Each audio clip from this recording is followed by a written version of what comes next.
From the surface, the Pacific Ocean looks like an unbroken expanse of blue.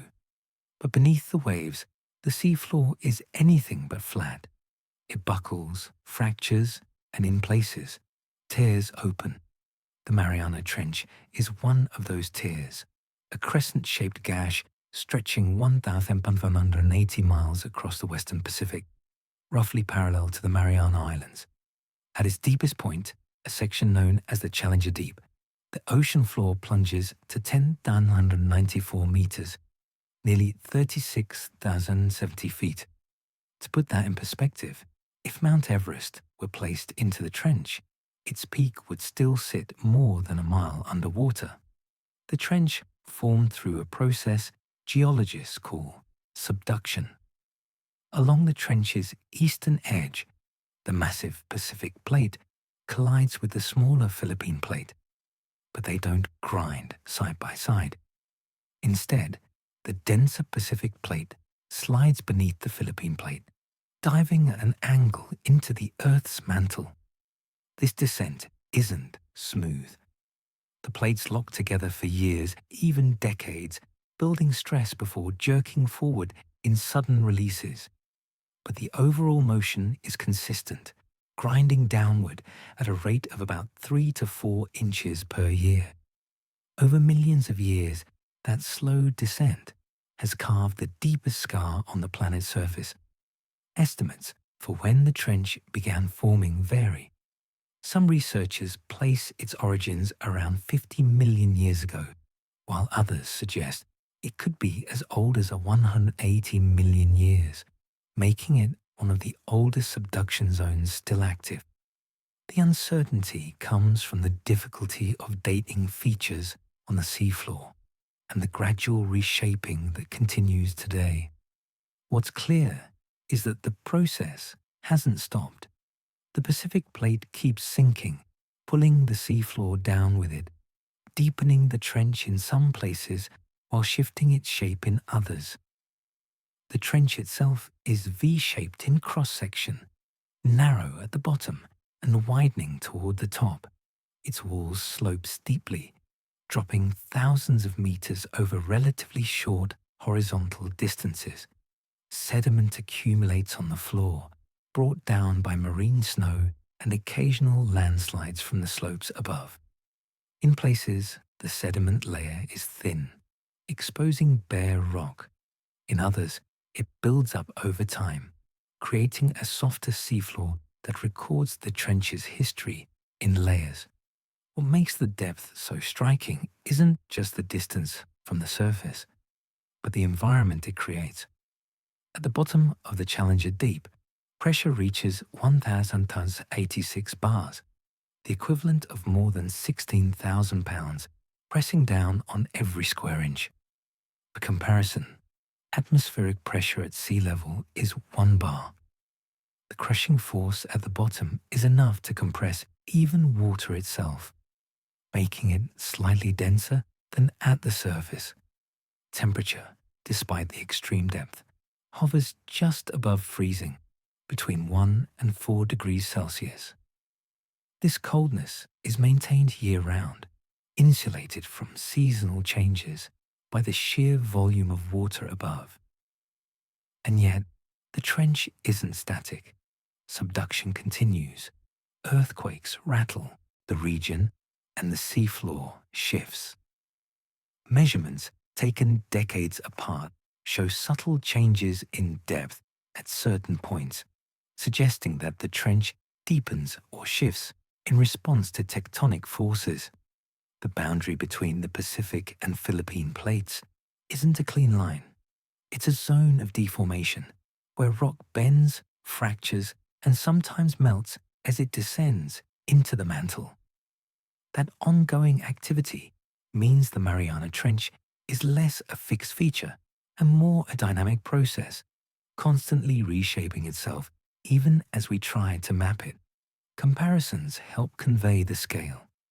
The Grand Canyon, carved over millions of years by the Colorado River, reaches a maximum depth of about 1,800 meters.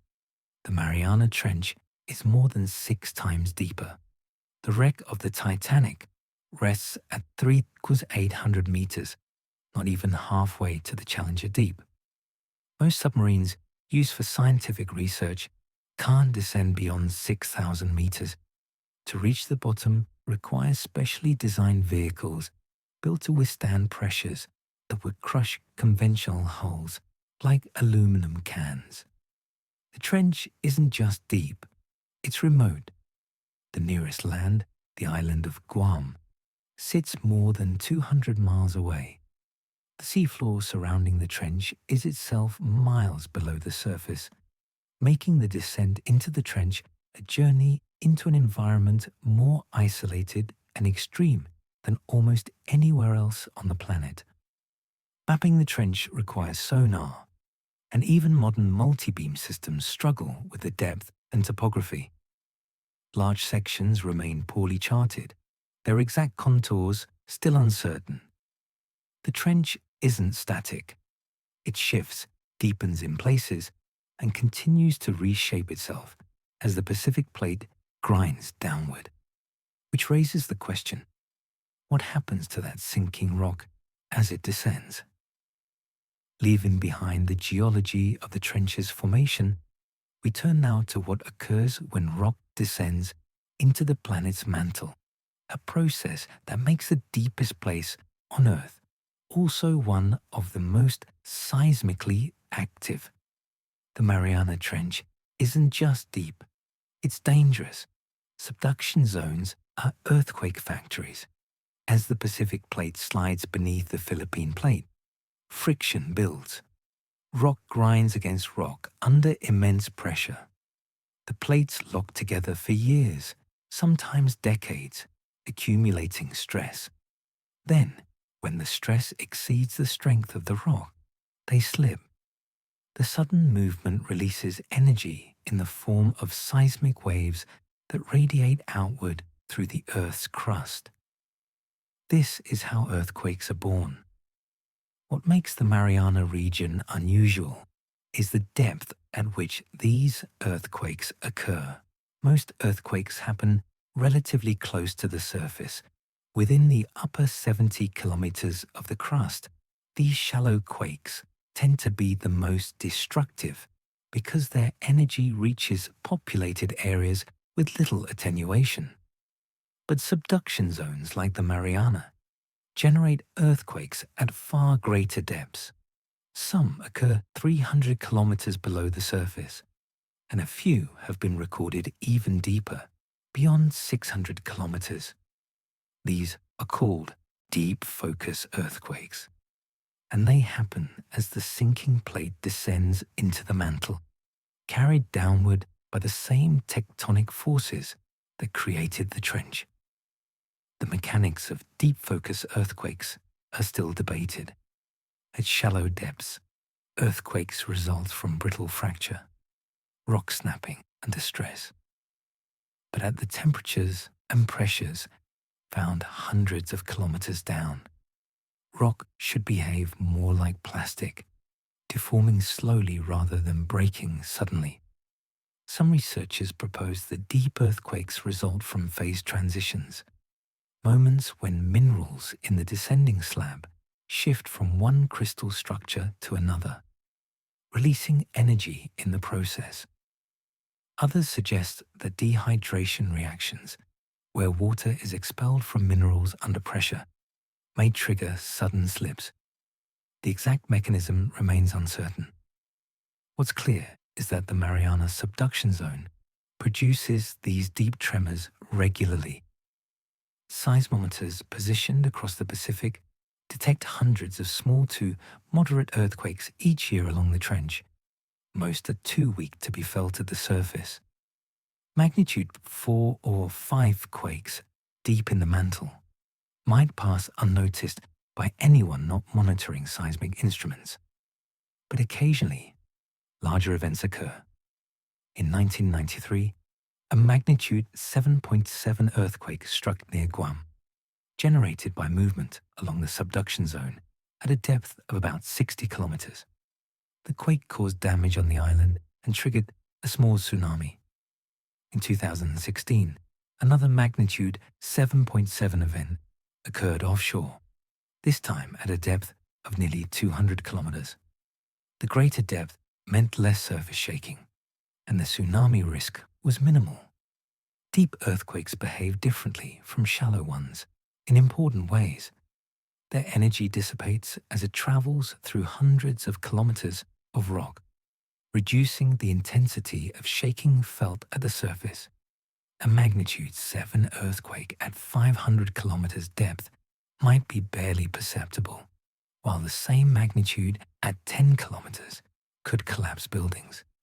This is why deep focus earthquakes, despite their size, tend to cause less destruction than their shallow counterparts. Tsunami generation is another area where depth matters. Tsunamis are typically triggered by vertical displacement of the seafloor during shallow earthquakes. When a subduction zone ruptures near the surface, it can lift or drop the ocean floor by several meters, displacing vast volumes of water and creating waves that propagate across ocean basins. Deep earthquakes, by contrast, occur too far below the seafloor to cause significant vertical movement. The energy is absorbed by the overlying rock. This is why the Mariana Trench, despite its seismic activity, hasn't generated the catastrophic tsunamis seen in places like Japan or Chile, where subduction zones rupture closer to the surface. The comparison to other subduction zones is instructive. The Japan Trench, where the Pacific Plate slides beneath the Eurasian Plate, generates frequent shallow earthquakes. The 2011 Tohoku earthquake, magnitude 9.1, ruptured at depths of 10 to 30 kilometers, lifting the seafloor and triggering a devastating tsunami. The Chile Trench has a similar pattern, with massive shallow quakes in 1960 and 2010. The Mariana Trench, by contrast, sees more of its seismic energy released at depth, reducing the surface hazard. Still, the deeper earthquakes provide valuable data. By analyzing the seismic waves they generate, scientists can map the structure of the descending plate, tracking it as it sinks into the mantle. The waves reveal zones where the plate bends, where it encounters resistance, and where it begins to heat up and weaken. These insights help build a picture of what happens beneath the trench, in regions no instrument can directly observe. So the trench generates earthquakes constantly, but not all reach us. The deepest tremors happen in silence, recorded only by instruments. What else occurs down there that we never detect? From the earthquakes that shake the trench, we move to something stranger, sounds that rise from the deep, recorded but never fully explained. In 1997, underwater microphones positioned across the Pacific detected something unusual, a sound, ultra-low frequency, rising from somewhere in the deep.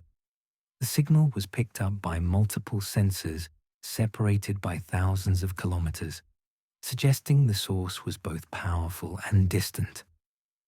NOAA scientists studying the recording called it the bloop, a name derived from the sound's brief, rising pitch when sped up and converted into audible frequencies.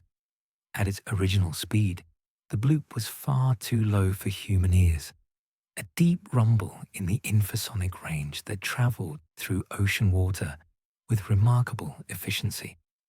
The hydrophones that captured the bloop were part of a network originally designed for Cold War surveillance. The Sound Surveillance System, or SOSUS, consisted of arrays of underwater listening devices placed across ocean basins to track submarines. After the Cold War ended, some of these arrays were repurposed for scientific research, monitoring everything from whale songs to underwater volcanic eruptions.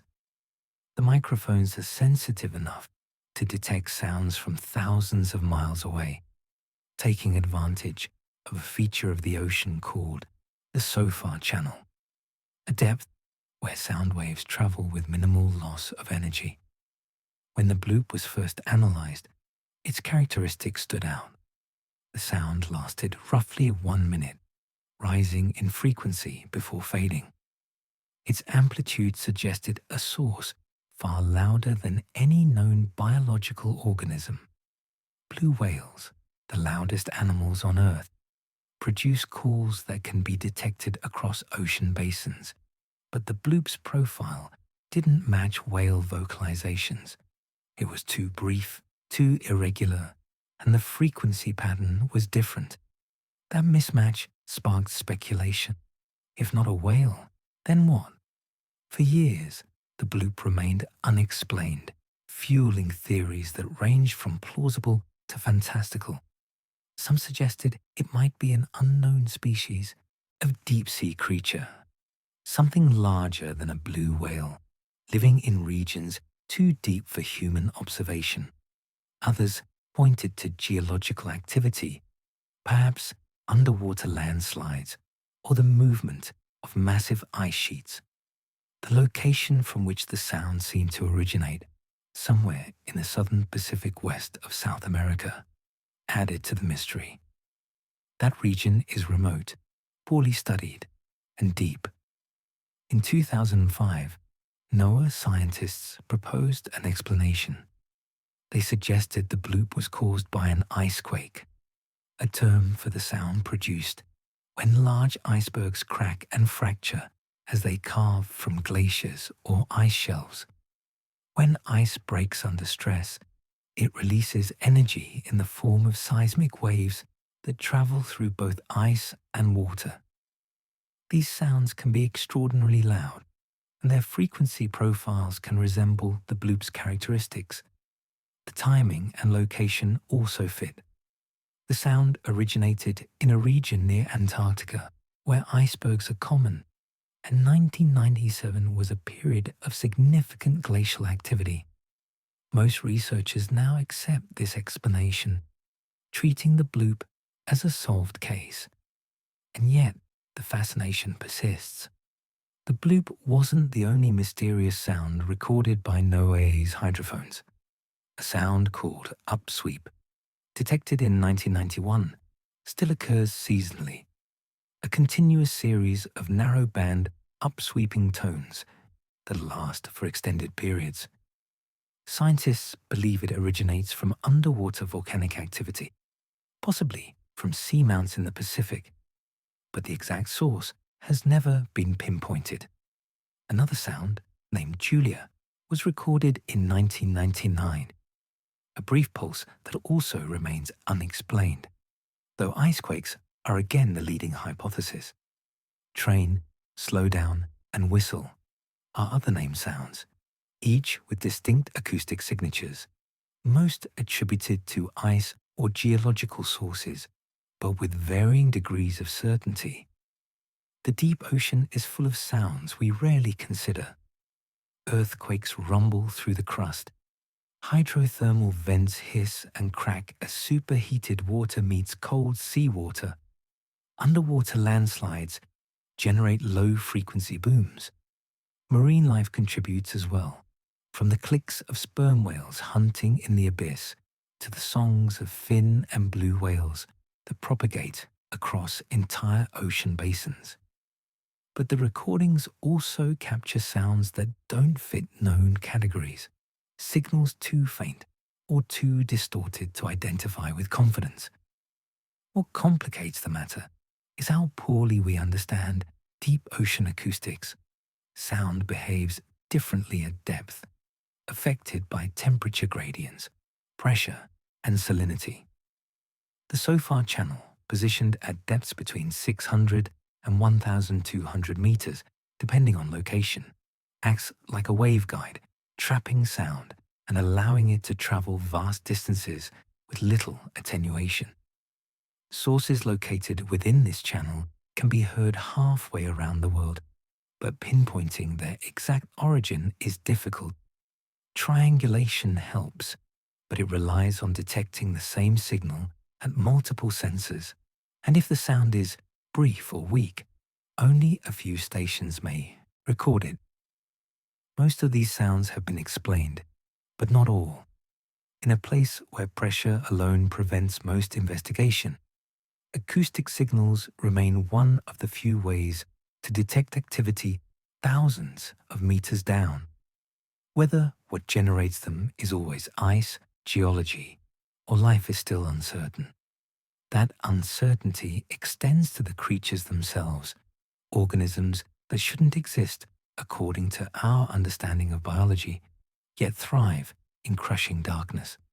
At the bottom of the Challenger Deep, the pressure reaches 1,086 bars. That's roughly 16,000 pounds per square inch, the equivalent of 50 jumbo jets stacked on top of a person. To understand what that means for living tissue, consider what happens to a human body under such conditions. Air-filled spaces collapse first. Lungs would be crushed instantly, sinuses compressed, eardrums ruptured. But the damage wouldn't stop there. Cell membranes, which rely on delicate lipid bilayers to maintain their structure, would fail under the mechanical stress. Proteins would denature, their three-dimensional shapes warping as the pressure forces atoms closer together. Even the water inside cells would behave differently, its molecules packed more tightly than at the surface. No unprotected human could survive even a fraction of that pressure, and yet life persists at the bottom of the trench. Fish swim through the darkness. Crustaceans scuttle across the sediment. Bacteria thrive in the mud. These organisms don't just tolerate the pressure, many require it. Their biology so finely tuned to extreme conditions that they cannot survive in shallower waters. The adaptations that make this possible operate at multiple levels, from the structural to the molecular. The first adaptation is straightforward. Hadal organisms lack air spaces. Surface fish have swim bladders, gas-filled sacs that provide buoyancy and allow them to control their depth. At Hadal pressures, a swim bladder would collapse into nothing. Deep-sea fish have abandoned them entirely, relying instead on lipids and other low-density tissues for buoyancy. Their bodies are often soft, gelatinous, with flexible skeletons and minimal calcification. Bones, when present, are thin and porous. This flexibility prevents the kind of catastrophic structural failure that would occur in rigid organisms. But avoiding air spaces isn't enough. The real challenge is maintaining cellular function. Proteins, the workhorses of biology, depend on precise three-dimensional shapes to catalyze reactions, transport molecules, and provide structural support. Pressure distorts those shapes, pushing atoms closer together and disrupting the delicate balance of forces that hold proteins in their functional conformations. For most organisms, this distortion is fatal. Enzymes stop working, membranes leak, cells die. Hadal organisms solve this problem with a molecule called trimethylamine N-oxide, or TMAO. This small organic compound acts as a pressure counteractant, stabilizing proteins by offsetting the compressive effects of high pressure. TMAO doesn't prevent pressure from acting on proteins. Instead, it shifts the equilibrium, helping proteins maintain their shapes even when squeezed by thousands of pounds per square inch. The deeper an organism lives, the more TMAO it accumulates in its tissues. Surface fish have low concentrations. Hadal fish have concentrations so high that their flesh would taste foul if brought to the surface and consumed. The discovery of TMAO's role came from studies of deep-sea fish captured and analyzed in laboratories. Researchers noticed that Hadal species had unusually high levels of the compound and began testing its effects on proteins under pressure. Experiments showed that TMAO could protect enzymes from pressure-induced denaturation, allowing them to function at depths where unprotected proteins would fail. Subsequent studies mapped TMAO concentrations across species at different depths, confirming a clear correlation. The relationship is so consistent that scientists can estimate a fish's depth range based solely on its TMAO content. The Mariana snailfish, discovered in the trench in recent years, exemplifies these adaptations.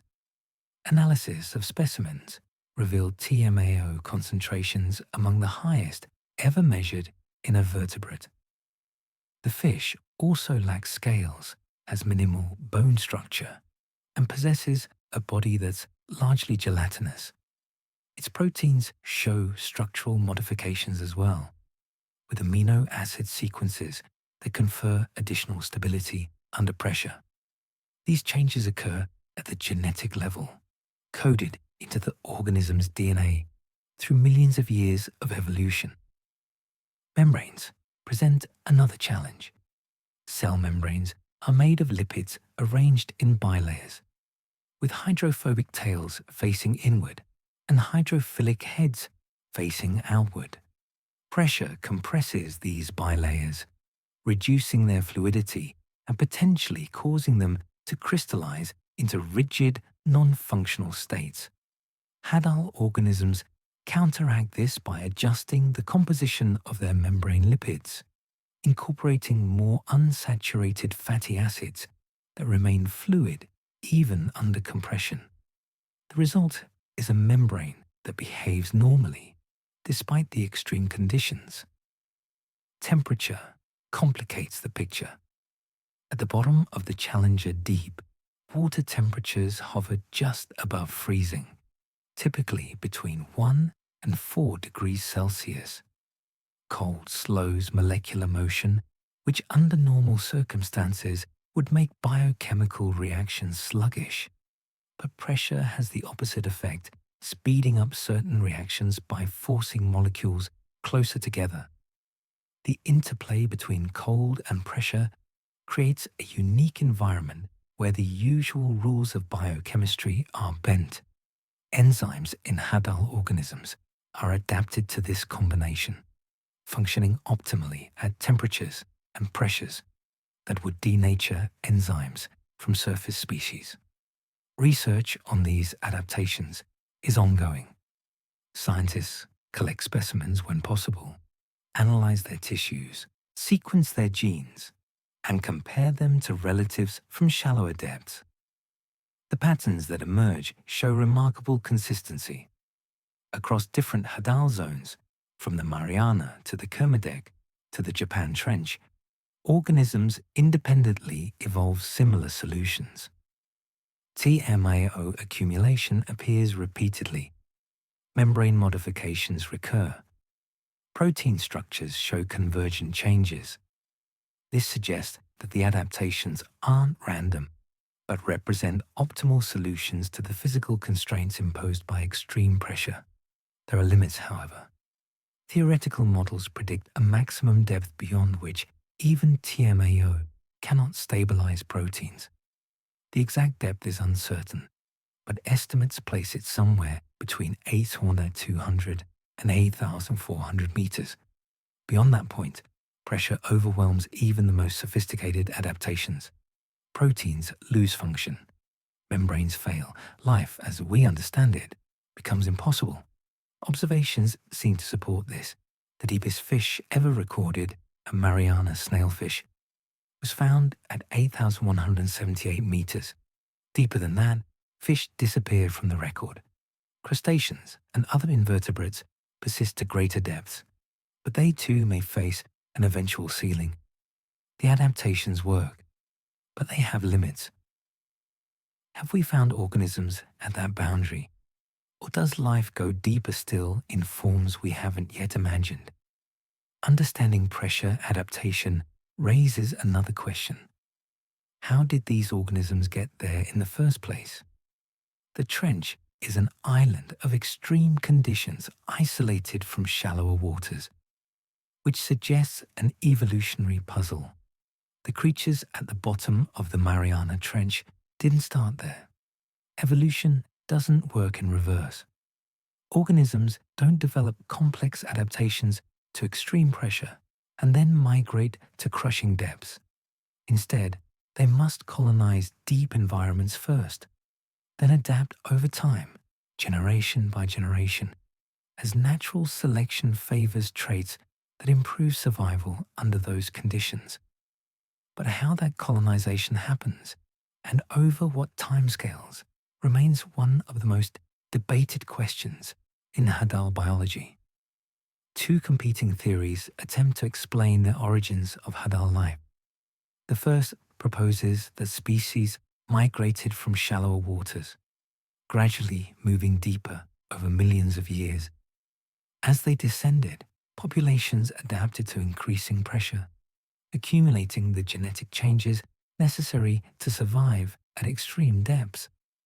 This scenario requires a continuous pathway, a gradual slope where intermediate depths provide stepping stones between surface and abyss. The second theory suggests isolation. Populations that once lived in shallower waters were cut off by geological or oceanographic changes, trapped in deep basins or trenches.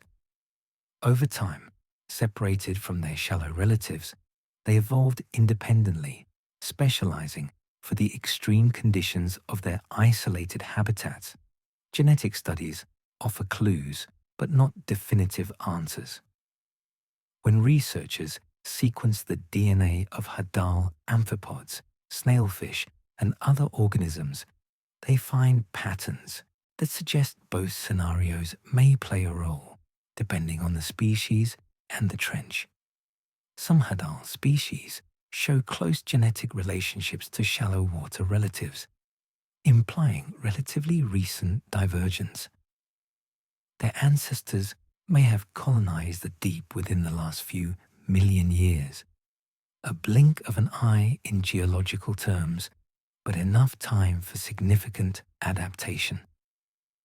Other species show deep genetic divergence, their lineages branching off tens of millions of years ago. These groups may represent ancient isolations, populations that have been separated from their shallow cousins for so long that they become distinct at fundamental levels.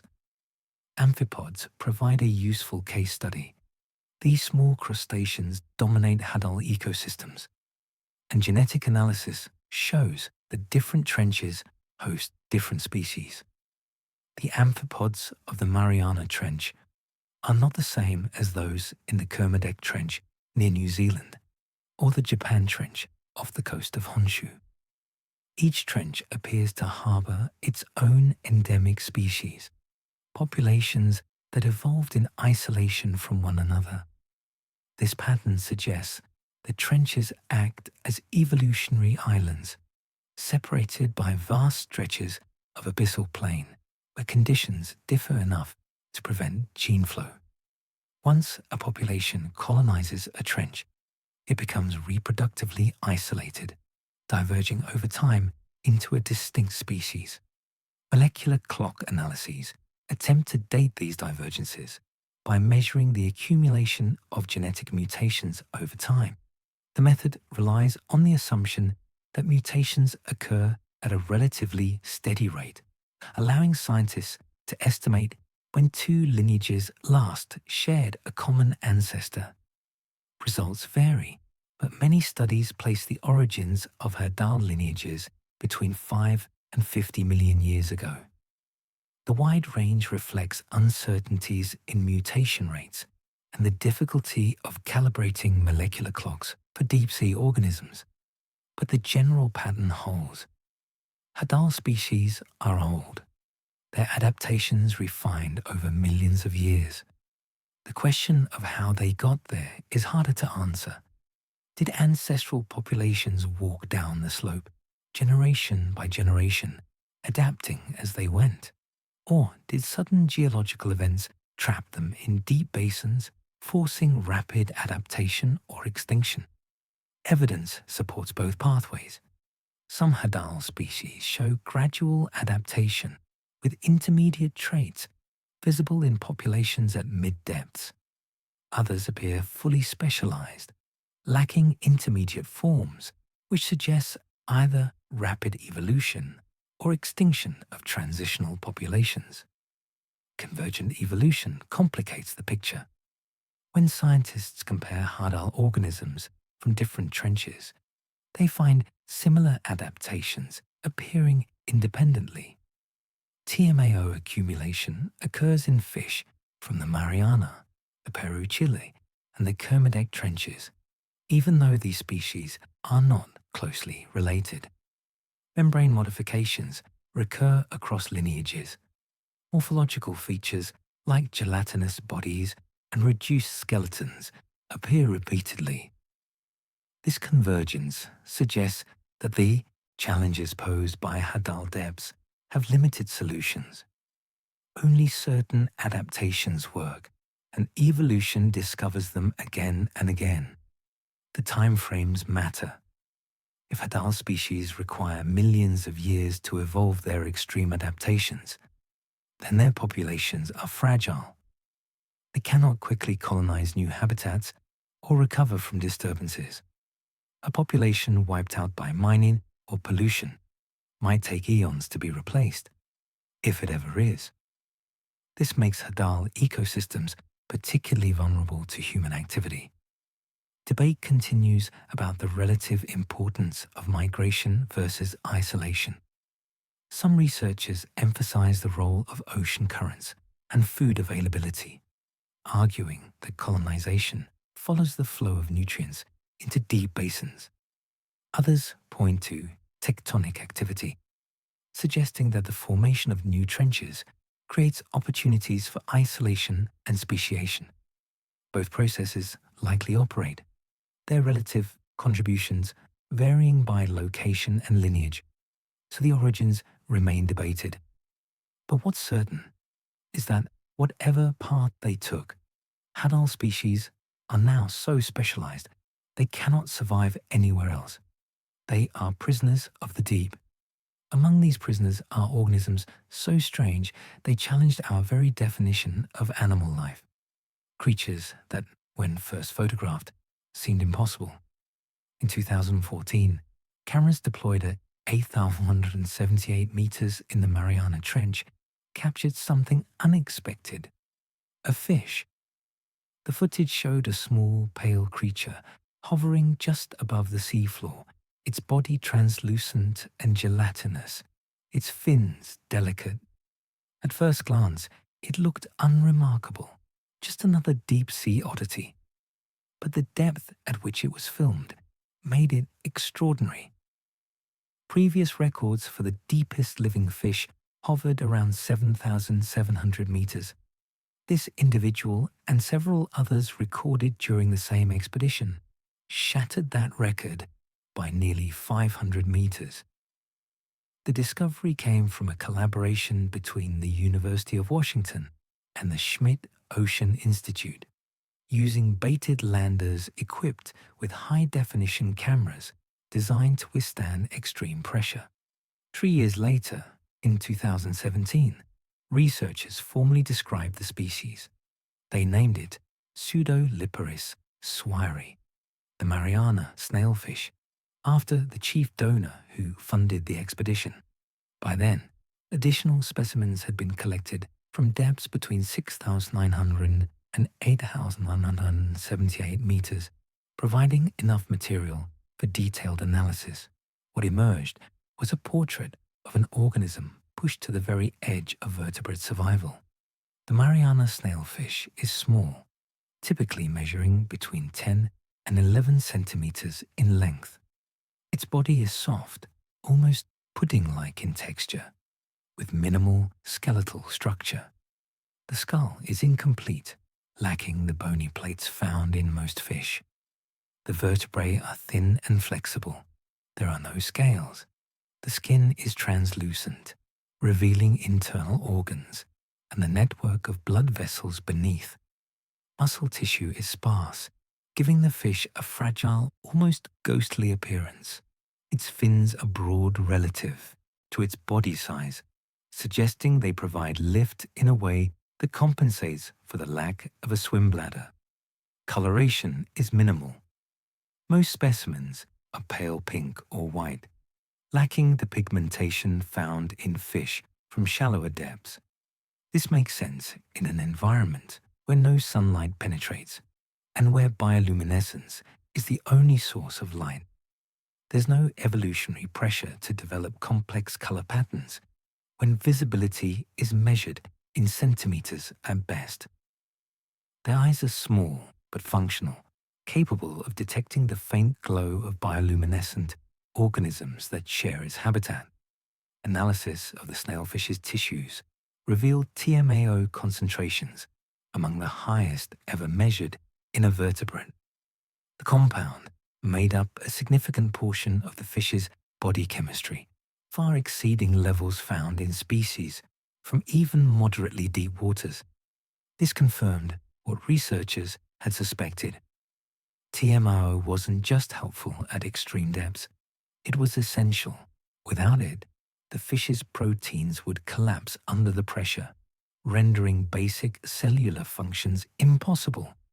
Genetic sequencing provided additional insights. The snailfish's genome showed modifications to genes involved in protein folding, membrane structure, and pressure sensing.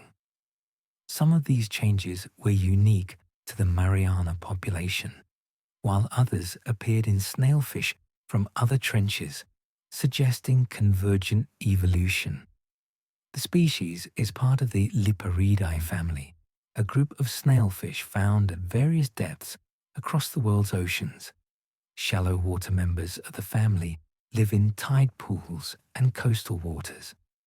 The Mariana snailfish represents the extreme end of the family's depth range, a specialist adapted to conditions its relatives cannot tolerate. The discovery raised an important question. If fish can survive at 8,178 meters, why not deeper? The answer appears to lie in biochemical limits. Researchers studying the effects of pressure on proteins have proposed what's called the piezolite hypothesis. TMAO and similar compounds can only counteract pressure up to a certain point. Beyond that threshold, estimated at around 8,200 to 8,400 meters, the physical forces overwhelm chemical stabilization. Proteins denature regardless of TMAO concentration, membranes fail, cells die. This hypothesis predicts a hard ceiling for fish, a depth beyond which vertebrates simply cannot exist. Observations seem to support this. Despite extensive sampling at depths greater than 8,200 meters, no fish have been recorded. Cameras deployed at the very bottom of the Challenger Deep, nearly 11,000 meters, have captured amphipods, sea cucumbers, and other invertebrates, but never fish. The Mariana snailfish, found at 8,178 meters, may be living right at the edge of what's physically possible for a vertebrate. The fact that multiple specimens were found suggests this isn't an isolated case of a lost or disoriented individual. The snailfish appears to have a stable population at these depths, reproducing and maintaining itself in one of Earth's most extreme environments. Video footage shows the fish actively swimming, not drifting passively. It responds to bait, suggesting functional sensory systems and the ability to hunt or scavenge. This is an organism fully adapted to its habitat, not a visitor struggling to survive. The snailfish may represent the deepest fish possible, but fish are just one small part of Hadal life. The true dominants of the deep are far stranger. From the deepest fish, we turn now to the deepest animals of all, creatures without backbones, without eyes, that have claimed the abyss as their own. If there's a ruler of the Mariana Trench, it's not a fish, it's a crustacean. Amphipods dominate Hadal ecosystems in ways that few other organisms can match. These small, shrimp-like creatures appear in nearly every sample collected from extreme depths, swarming over baited cameras, scuttling through sediment, and consuming organic matter with a remarkable efficiency. They are scavengers, opportunists, and survivors. In the food-scarce environment of the Hadal Zone, amphipods have evolved to exploit every available resource, and their success shows in their numbers. When researchers deploy baited traps at the bottom of the Challenger Deep, amphipods are often the first to arrive and the last to leave. What makes amphipods particularly striking is their size. Shallow water amphipods, the kind found along coastlines or in tide pools, typically measure 1 to 2 centimeters in length. Hadal amphipods can grow far larger. Some species reach lengths of 10 to 15 centimeters, and a few exceed 30 centimeters. Alicella gigantea, one of the largest known amphipods, can grow up to 34 centimeters, nearly a foot long. For a crustacean, this is extraordinary. The size difference between shallow and deep amphipods is roughly equivalent to comparing a house cat to a tiger. This phenomenon is called deep-sea gigantism, and it appears across multiple groups of deep-living organisms.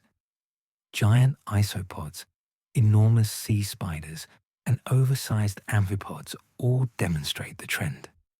The causes are debated, but several factors seem to contribute. Cold temperatures slow metabolism, allowing organisms to grow larger without requiring proportionally more food. Low metabolic rates also extend lifespans, giving individuals more time to reach larger sizes. In the deep ocean, predators are fewer and less active than at the surface, reducing the evolutionary pressure to stay small and maneuverable. Food, though scarce, arrives in concentrated pulses when carcasses sink from above, rewarding organisms that can consume large quantities quickly. Pressure itself may play a role. Larger bodies have lower surface area to volume ratios, which could confer advantages in environments where maintaining cellular integrity under extreme pressure is essential. Larger cells, in theory, face less relative stress from compression. Whether this fully explains gigantism is uncertain, but the pattern is consistent enough to suggest that depth and size are correlated in ways we're still working to understand. Amphipods' feeding behavior has been documented through time-lapse footage from baited cameras. When bait, typically a dead fish, is deployed on the seafloor, amphipods begin arriving within hours. They detect the scent from considerable distances, possibly kilometers away, using chemoreceptors on their antennae. The first individuals to arrive feed cautiously, testing the carcass. But as more amphipods gather, the feeding becomes frenzied. Dozens, then hundreds, then thousands of individuals converge, tearing at flesh with mandibles adapted for shredding. Within hours, a fish carcass can be reduced to bones and scattered fragments. Population density estimates suggest that amphipods exist in large numbers, despite the food scarcity. Baited traps sometimes capture thousands of individuals in a single deployment, indicating dense populations in certain areas.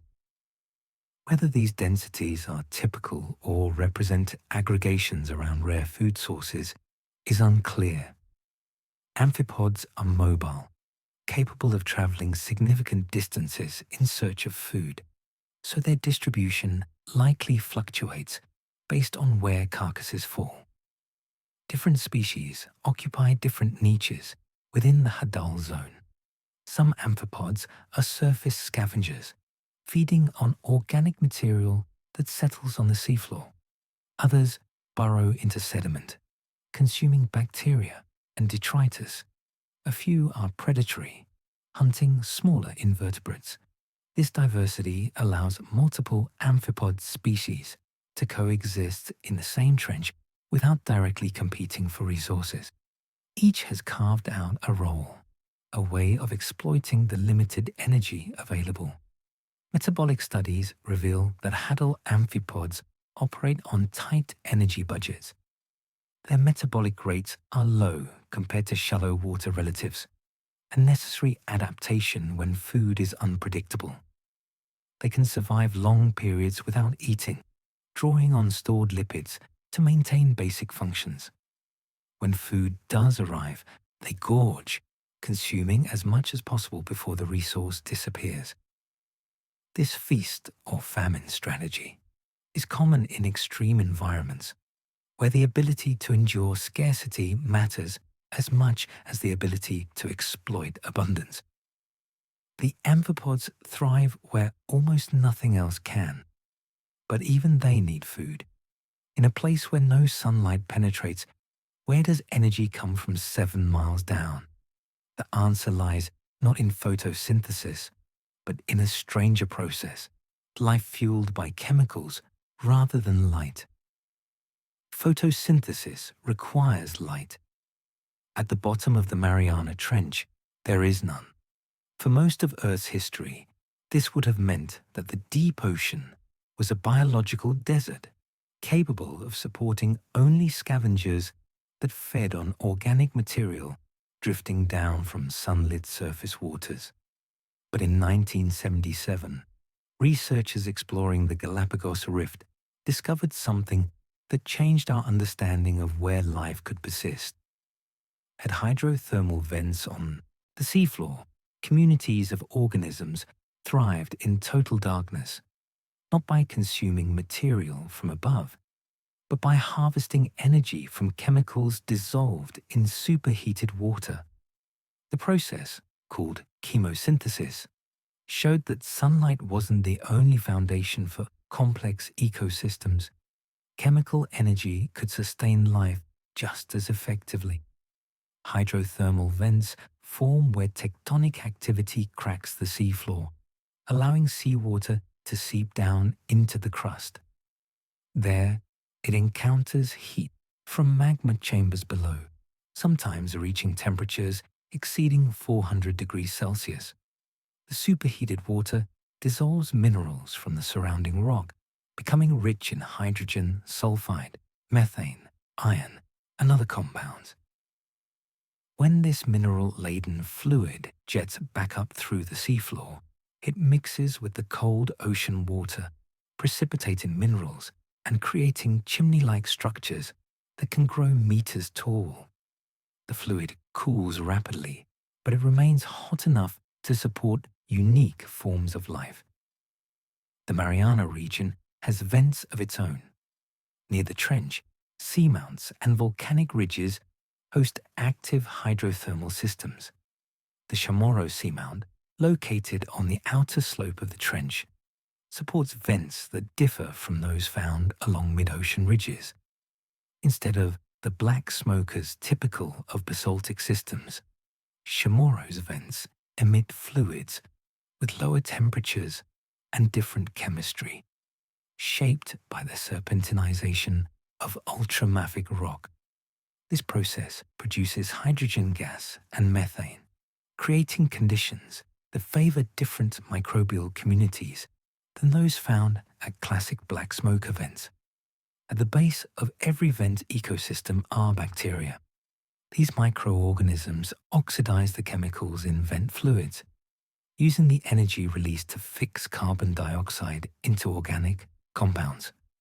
In essence, they perform the same role as photosynthetic organisms at the surface, converting inorganic materials into the building blocks of life.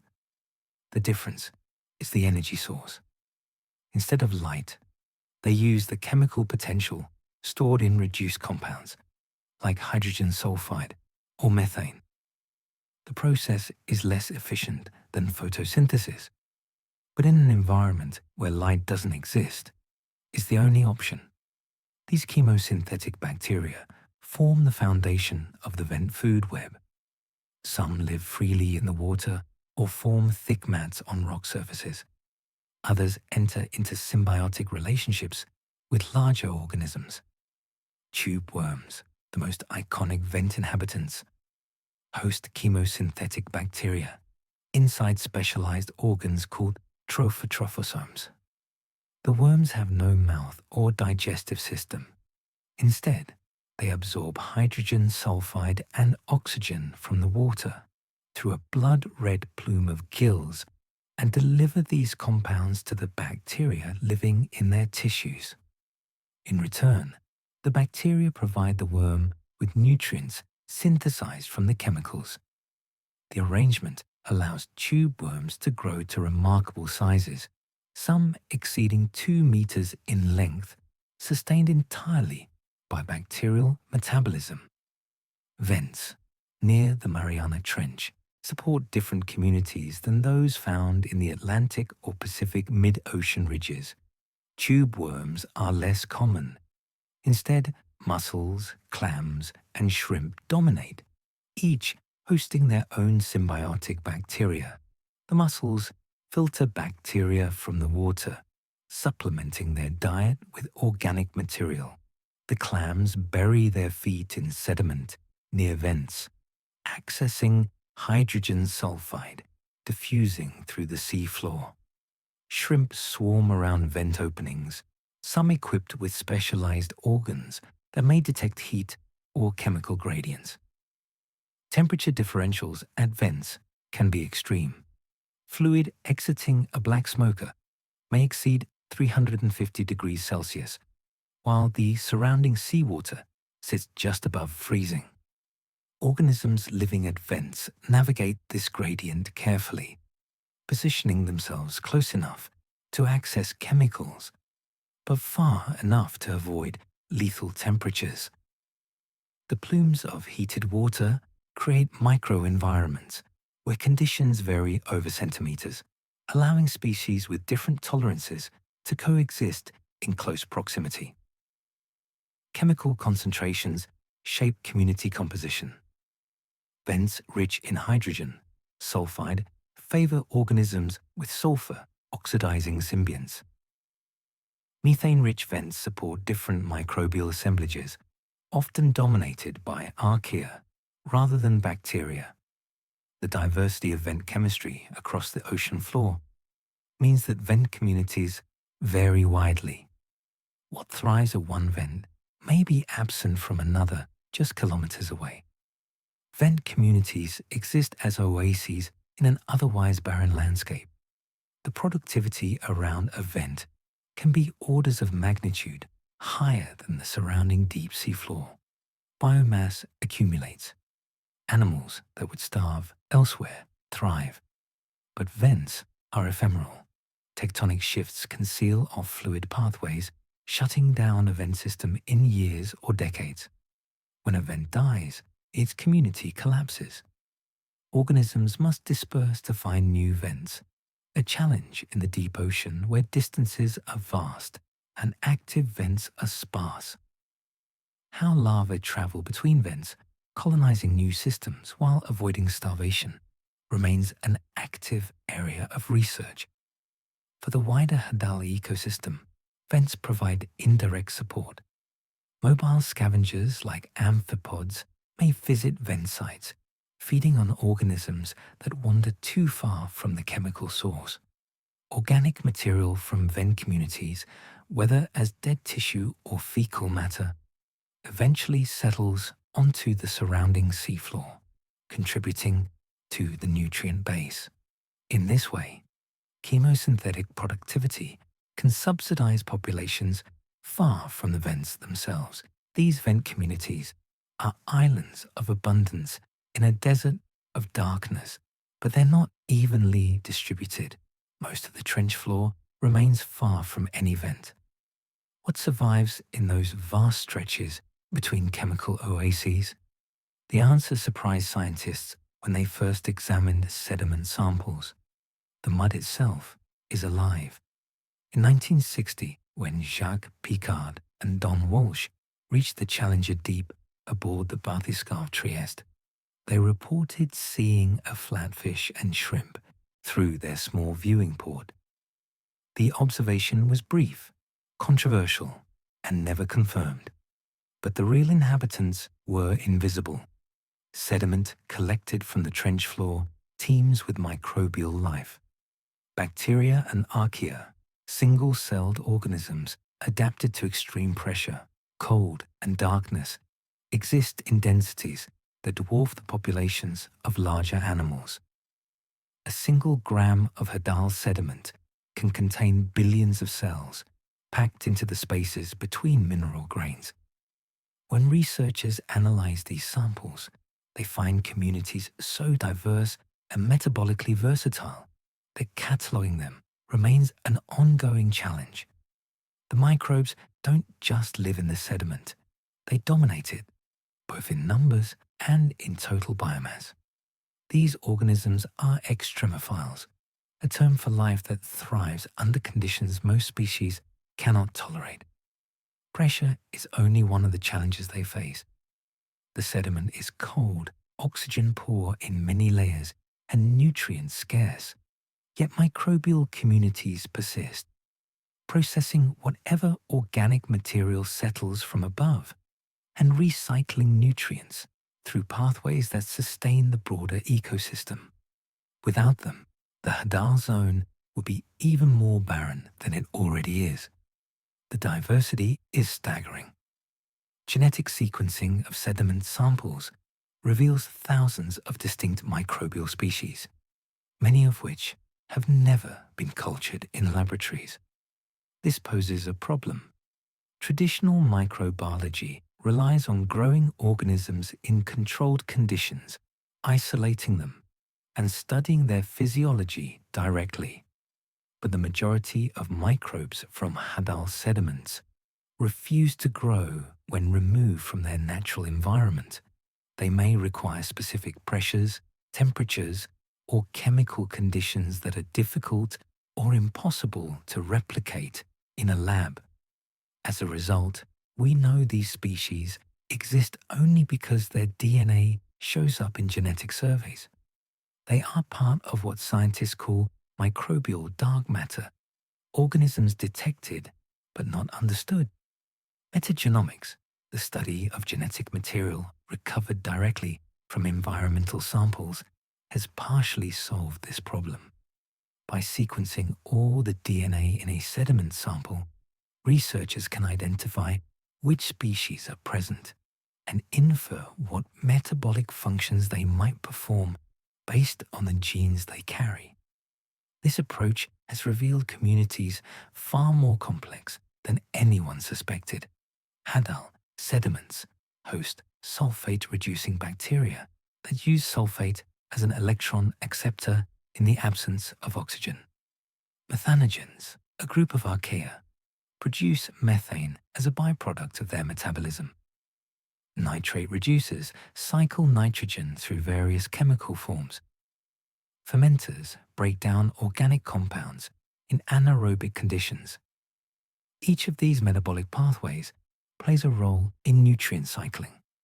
Organic material that falls to the seafloor, whether as marine snow or larger carcasses, must be decomposed. Microbes break down complex molecules into simpler compounds, releasing nutrients back into the sediment and water column. This recycling is essential. In an environment where fresh organic input is limited, nothing can be wasted. Every scrap of carbon, nitrogen, or phosphorus must be processed, reused, and passed along. Cell counts from Hadal sediments vary depending on depth within the sediment column and proximity to organic rich layers, but they consistently show high densities. Studies estimate billions of cells per gram in surface sediments, declining with depth as oxygen disappears and organic material becomes scarcer. Even meters below the seafloor, microbial life persists, living in pore spaces and feeding on ancient organic matter buried over millennia. What surprises researchers is how much of this diversity remains uncharacterized. Genetic surveys routinely find sequences that don't match anything in existing databases. These unknown organisms could represent entirely new branches of the tree of life, lineages that diverged millions of years ago and have been evolving in isolation ever since. Or they could be variations on known groups, adapted to huddle conditions in ways we haven't yet documented. Without culture in them, it's impossible to know what they do, how they survive, or what ecological roles they fill. Some microbes have been successfully isolated and studied. Pressure-loving bacteria, called piezophiles, grow best under high pressure and struggle or die when brought to atmospheric conditions. Their enzymes are adapted to function under compression. Their membranes stabilize by unique lipid compositions. A few species have been cultivated in high-pressure bioreactors, devices that simulate Hadal conditions in the lab. These studies confirm that pressure isn't just tolerated. For some organisms, it's required. The microbes are everywhere, processing every scrap of organic material that falls from above, which means understanding the trench requires understanding what falls into it. From the microbes that process organic rain, we turn now to the rain itself, a constant, gentle snow of death that feeds the abyss. The Mariana Trench is 7 miles from sunlight, but sunlight's energy still reaches it. The connection isn't direct. Photosynthesis occurs only in the uppermost layers of the ocean, the euphotic zone where light penetrates. Below about 200 meters, darkness is complete. Yet the energy captured by phytoplankton at the surface eventually makes its way down through the water column, carried by a process oceanographers call marine snow. The term describes the continuous rain of organic particles that drift downward from the sunlit layers, settling through the darkness until they reach the seafloor. This material is the primary food source for most life in the Hadal zone. Marine snow consists of dead plankton, fecal pellets from zooplankton and fish, discarded mucus from filter feeders, fragments of larger organisms, and aggregates of organic detritus bound together by sticky bacterial films. The particles vary in size from microscopic specks to clumps several centimeters across. Individually, they are insignificant. Collectively, they represent the bulk of energy transfer from the productive surface waters to the deep ocean. The journey is slow. Particles sink at rates determined by their size, density, and shape. Small particles, just micrometers across, may take months to reach the abyssal plain at 4,000 meters. Larger aggregates, denser and heavier, sink faster, descending at rates of 50 to 200 meters per day. At that speed, material leaving the surface can reach the Challenger Deep in a matter of weeks. But most particles never make it. As they fall, they are consumed by organisms in the water column, or broken apart by bacterial decomposition. Only a fraction of the organic matter produced at the surface survives the descent to Hadal depths. This attrition is why the deep ocean is so nutrient poor. By the time marine snow reaches the trench floor, much of its energy has already been extracted. What remains is the residue, material too refractory or inaccessible for organisms higher in the water column to digest. Microbes in the sediment specialize in processing this degraded material, extracting the last traces of usable energy. Sediment traps deployed at various depths confirm the pattern. These devices collect sinking particles over weeks or months, allowing researchers to measure the flux of organic carbon descending through the water column. Data show that carbon flux decreases exponentially with depth. At 1,000 meters, the flux might be several grams of carbon per square meter per year. At 6,000 meters, it drops to a fraction of that. By the time material reaches the Hadal zone, the flux is minimal, measured in milligrams rather than grams. The biological pump, as this process is known, plays a critical role in the global carbon cycle. Organic material sinking into the deep ocean sequesters carbon that would otherwise remain in the atmosphere or surface waters. When phytoplankton photosynthesize, they absorb carbon dioxide from the water. Some of that carbon is respired back into the water column by organisms that consume the plankton, but the portion that sinks and reaches the deep ocean is effectively removed from the active carbon cycle for centuries or millennia.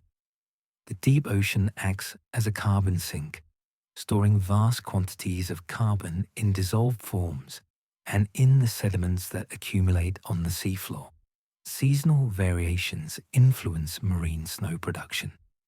In temperate and polar regions, phytoplankton blooms occur during spring and summer when sunlight and nutrients are abundant. These blooms produce pulses of organic material that sink in waves, creating seasonal peaks in the flux reaching the deep ocean. Tropical regions, by contrast, have steadier but lower productivity year-round, resulting in more consistent marine snow delivery. The Mariana Trench, located in the western Pacific at tropical latitudes, receives a relatively constant supply, though the Tsahataran total flux is lower than in more productive regions like the North Atlantic or Southern Ocean. Particle composition matters.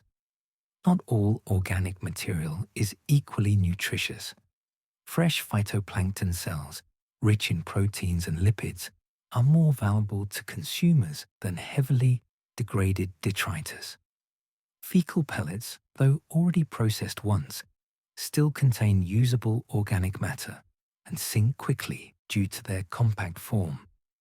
Aggregates bound by mucus can harbor bacteria, creating micro-ecosystems within the falling particles. The quality and type of material reaching the Hadal zone shapes the communities that can survive there. Marine snow connects the surface to the abyss, but it carries more than just energy. It also carries something that should never be there. In 2019, scientists analyzing sediment from the Challenger Deep found something that confirmed our worst fears about ocean pollution. The deepest place on Earth, 7 miles from civilization, is contaminated. In 2019, researchers from Newcastle University published findings that surprised no one familiar with the scale of ocean plastic pollution, but still managed to shock. They had analyzed amphipods collected from the Mariana Trench, some from depths exceeding 10,000 meters, and found microplastics in their digestive systems. Every single specimen examined contained plastic fibers or fragments. The contamination wasn't trace amounts. In some individuals, microplastic concentrations exceeded those found in amphipods from heavily polluted coastal waters. The pristine deep, isolated by pressure and distance, had been reached by human waste. Microplastics are fragments smaller than 5 millimeters, the degraded remnants of larger plastic items that break down under sunlight, wave action, and physical abrasion. Bottles, bags, fishing gear, packaging, synthetic textiles, all eventually fragment into particles small enough to be ingested by organisms across the food web. These particles are ubiquitous in the ocean. Surface waters contain visible concentrations floating in gyres and accumulating along coastlines, but microplastics also sink. Biofouling, The colonization of plastic surfaces by bacteria and algae increases density and causes particles to descend through the water column. Once below the surface, microplastics follow the same pathways as marine snow, drifting downward until they settle on the seafloor. The Newcastle study wasn't the first to detect plastic in the deep ocean, but it confirmed contamination at the very deepest point. The amphipods had consumed the particles while feeding, likely ingesting them, along with organic material or mistaking them for food. Once inside the digestive tract, microplastics can cause physical damage, block nutrient absorption, or leach chemical additives into tissues. Whether this harms Hadal organisms is uncertain. Laboratory studies on shallow water species show negative effects, but Hadal amphipods may respond differently. What's clear is that plastic has infiltrated every level of the ocean, from surface to abyss. Victor Vescovo, a retired naval officer and explorer who piloted multiple dives to the Challenger Deep in 2019, reported visual evidence of larger debris as well. During one descent, his camera captured images of a plastic bag resting on the sediment at approximately 10,928 meters. The bag, intact and identifiable, sat in one of the most remote environments on the planet. Its presence illustrated how efficiently plastic travels through the ocean, carried by currents or sinking with ballast. Fishing gear, food wrappers, and other debris have been documented at Hadal depths in other trenches as well, confirming that the Mariana is not unique in its contamination. The sources are multiple. Rivers carry plastic from land to sea, depositing it into coastal waters where currents distribute it across ocean basins. Fishing industries contribute nets, lines, and buoys that drift or sink. Shipping traffic loses cargo containers and generates waste. Even remote islands and uninhabited regions show plastic accumulation brought by ocean currents from distant sources. The Great Pacific Garbage Patch, a region of concentrated plastic debris in the North Pacific, sits relatively close to the Mariana Trench in oceanographic terms. Material from the patch can sink or be transported by deeper currents toward the trench. Bioaccumulation is a concern. Amphipods that consume microplastics are themselves consumed by fish, which may concentrate the particles in their tissues. If plastic transfers up the food web, top predators could carry higher concentrations than their prey. Studies on surface ecosystems show this pattern, but data from Hadal food webs are too sparse to confirm it.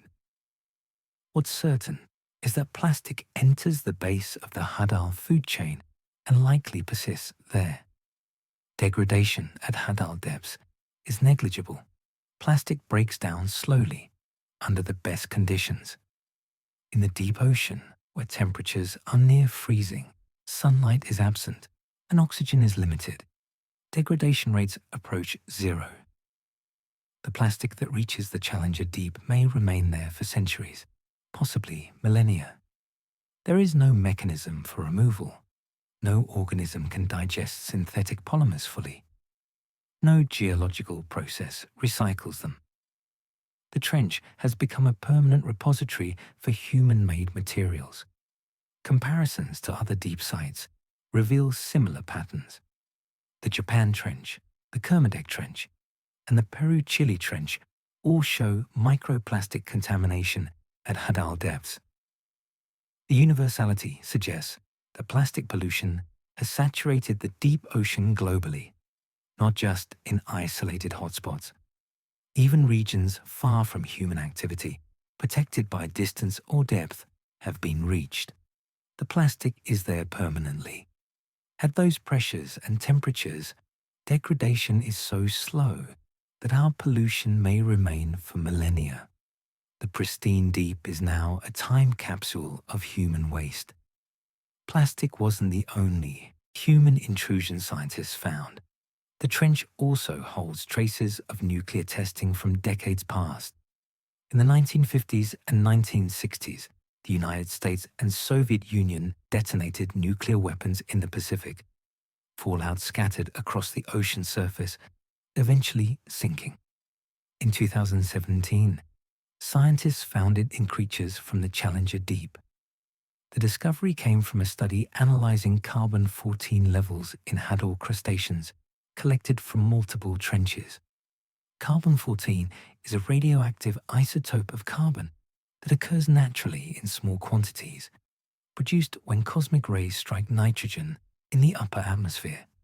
But atmospheric nuclear testing in the mid-20th century released vast amounts of additional carbon-14 into the environment. Between 1945 and 1963, more than 500 nuclear devices were detonated in the atmosphere, most in the Pacific and over testing grounds in Nevada, Kazakhstan, and other sites. The explosions injected radioactive isotopes into the stratosphere, where they circulated globally before settling back to Earth's surface. The ocean absorbed much of this fallout. Carbon-14 dissolved into surface waters, where it entered the marine food web as phytoplankton incorporated it during photosynthesis. From there, it passed through zooplankton, fish, and other organisms, eventually making its way into marine snow and sinking particles. Decades after the testing ended, that carbon-14 was still detectable, a radioactive signature of human activity embedded in the ocean's chemistry. Researchers from Woods Hole Oceanographic Institution and the Chinese Academy of Sciences measured carbon-14 concentrations in muscle tissue from amphipods and other crustaceans collected at depths between 7,000 and 11,000 meters. The results showed elevated levels compared to what would be expected from natural background radiation. The excess carbon-14 matched the profile of bomb fallout, confirming that isotopes released in the 1950s and 1960s had reached the deepest parts of the ocean. The timeline fit. Particulate matter takes years to decades to sink from the surface to the Hadal zone, depending on size and density. Material contaminated in the 1960s would have reached the trench floor by the 1980s or 1990s, where it entered the food web and has circulated ever since. The transport mechanism mirrors that of marine snow. Radioactive isotopes adsorb onto particles, bind to organic matter, or become incorporated into the tissues of sinking organisms. As these materials descend, they carry the isotopes with them. Once on the seafloor, the isotopes are consumed by scavengers and microbes passing into the local food chain. Amphipods feeding on contaminated sediment or organic material absorb the carbon-14 into their tissues, where it remains detectable through radiometric analysis. Other isotopes were found as well. Plutonium isotopes, products of nuclear fission, have been detected in deep-sea sediments, including samples from Hadal zones. Plutonium doesn't occur naturally in measurable quantities. Its presence is unambiguous evidence of anthropogenic contamination. Like carbon-14, plutonium binds to particles and sinks, accumulating in sediments where it decays over tens of thousands of years. The half-life of plutonium-239 is 24,110 years, meaning the contamination from mid-20th century testing will persist in the deep ocean for millennia. The concentrations are low.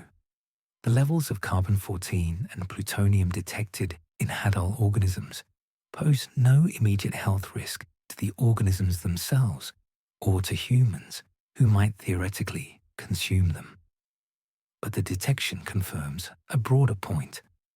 The deep ocean is not isolated from the surface.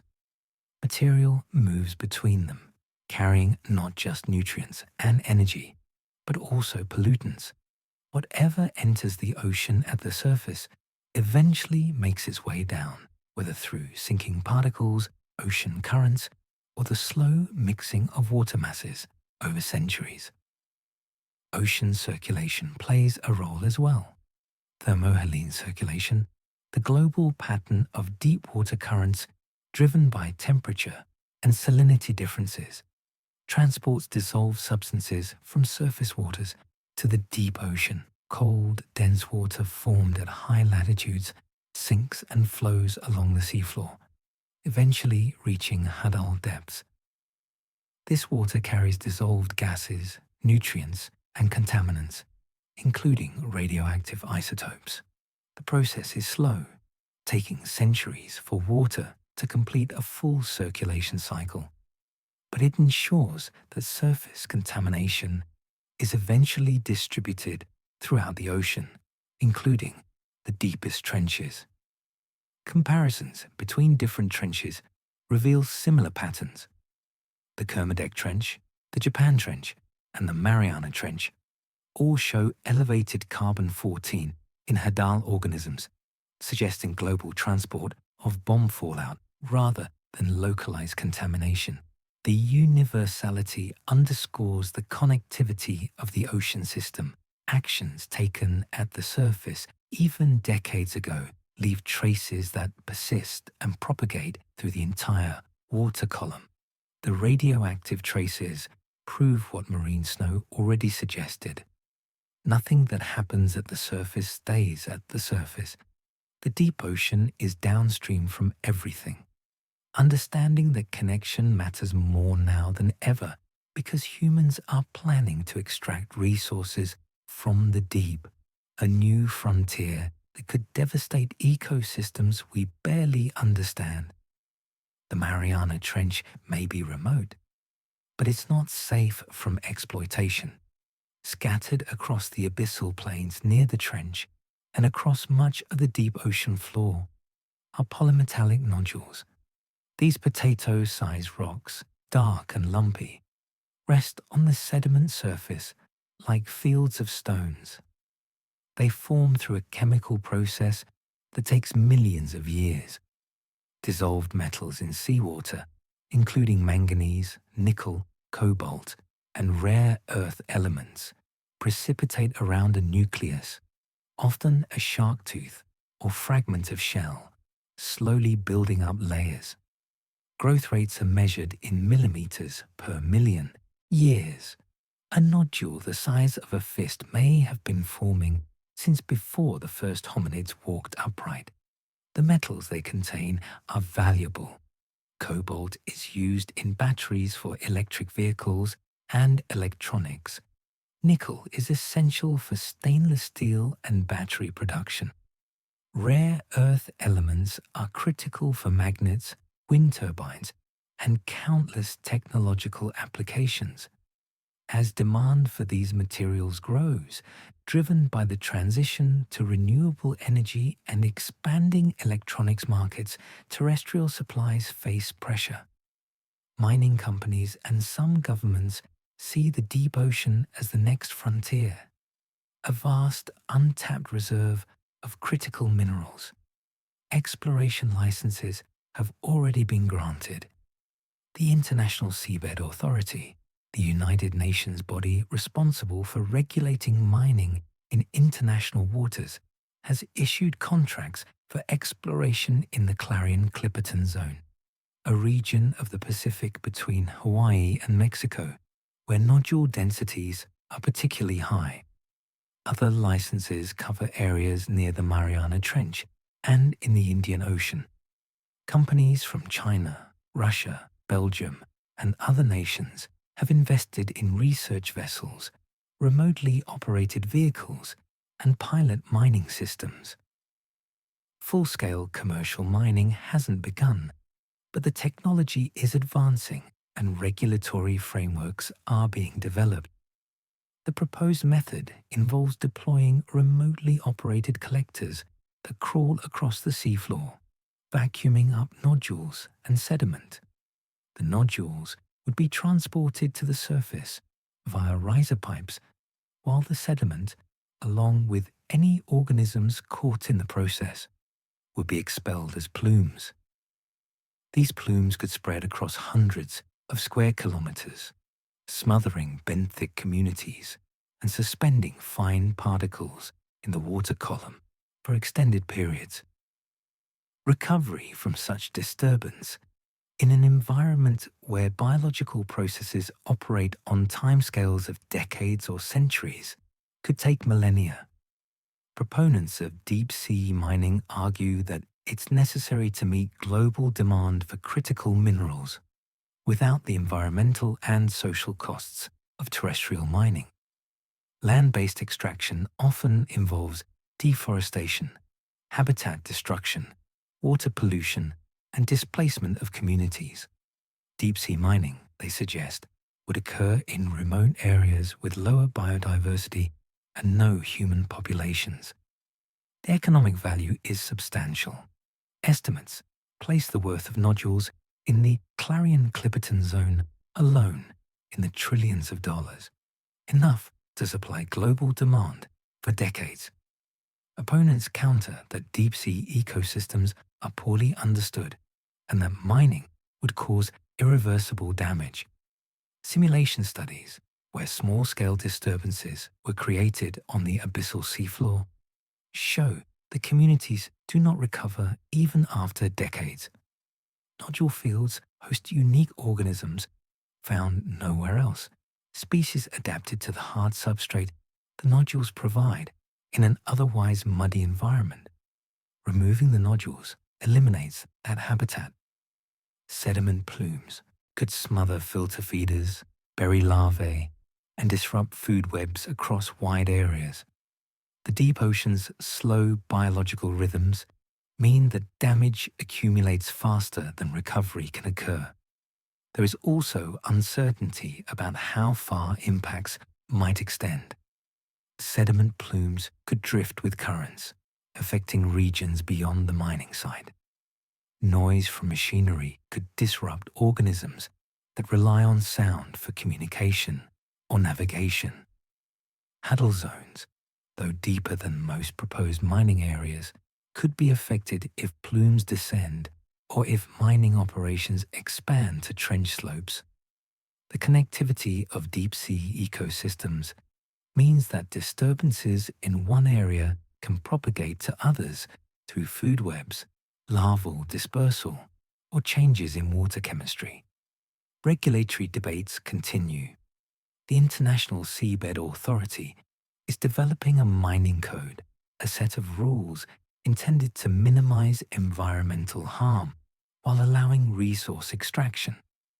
Environmental groups and some scientists argue that the code is insufficient, that too little is known about deep-sea ecosystems to set safe thresholds for damage.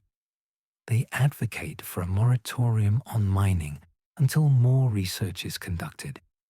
Some nations and companies support a precautionary approach, delaying commercial operations until environmental baselines are established and monitoring systems are in place. Mining hasn't begun yet. The debate continues. But if it proceeds, we may destroy ecosystems before we even understand what they contain. Which brings us back to a fundamental problem. How much of the Hadal zone remains undiscovered? The answer is most of it. Despite decades of exploration, the vast majority of the trench has never been sampled, filmed, or even mapped in detail. The Mariana Trench is 1,180 miles long. Only a handful of sites within it have ever been directly observed. To understand the scale of what remains unexplored, consider the numbers. Manned descents to the Challenger. Deep, the trench's deepest point. Total fewer than 25 as of 2023. The first occurred in 1960 when Jacques Picard and Don Walsh spent 20 minutes on the bottom before ascending. The second didn't happen until 2012, when James Cameron piloted his submersible deep-sea Challenger to the floor. Between those dates, 52 years passed, with no human returning to the deepest place on Earth. Since 2019, Victor Vescovo has conducted multiple dives, and Chinese submersibles have reached the bottom as well. But even with this recent activity, the total number of people who have been to the Challenger Deep remains smaller than the number who have walked on the Moon.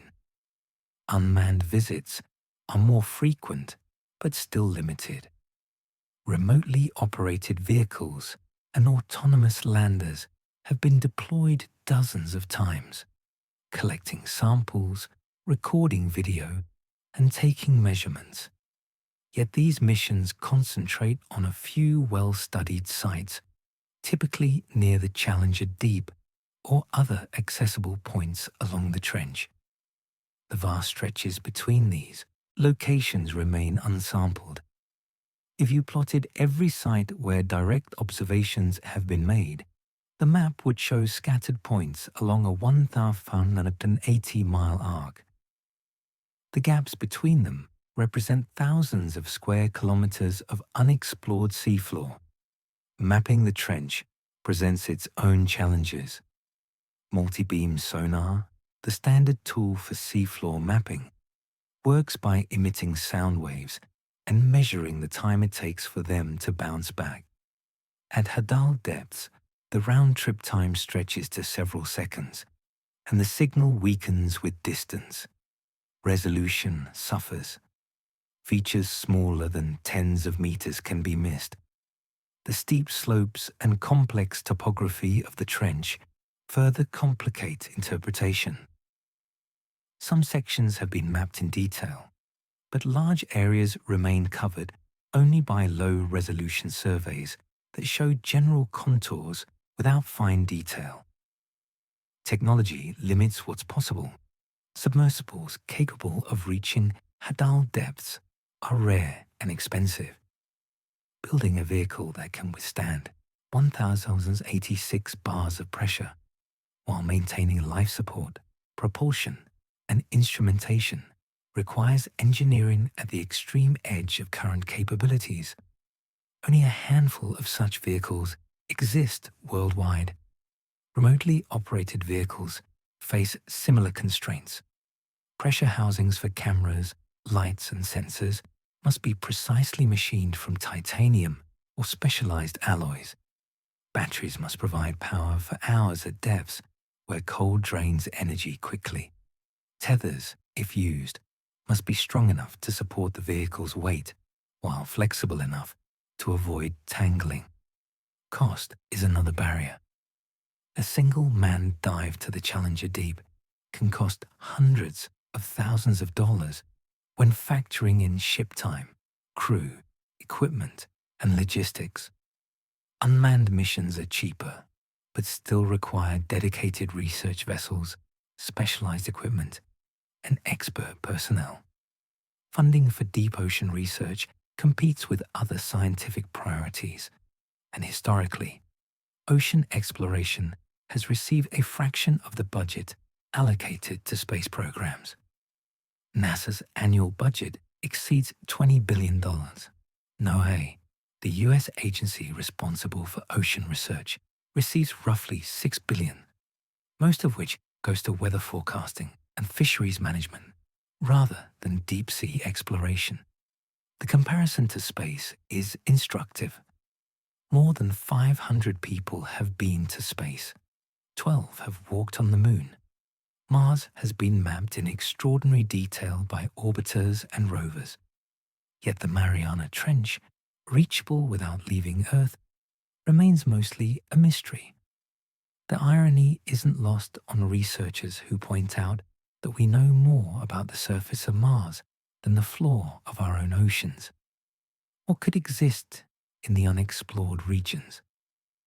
Every sampled site reveals new species, but the sites are isolated, separated by vast distances.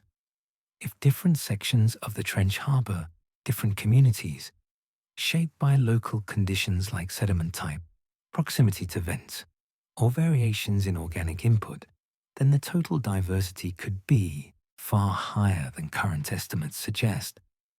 Unique geological features, such as isolated basins or steep-walled valleys, might host endemic species found nowhere else. Without systematic surveys, these possibilities remain speculative. The trench also has depth variations. While the Challenger Deep is the deepest point, other sections of the trench are shallower, ranging from 8,000 to 10,000 meters. These depth gradients could create ecological zones with distinct communities adapted to slightly different pressures and conditions. Exploring these zones would require sampling across the entire length of the trench, a task that has never been attempted systematically. Imagine a map of the trench with explored sites marked as tiny dots along a long curve. The space between those dots, the blank areas on the map, represents the unknown.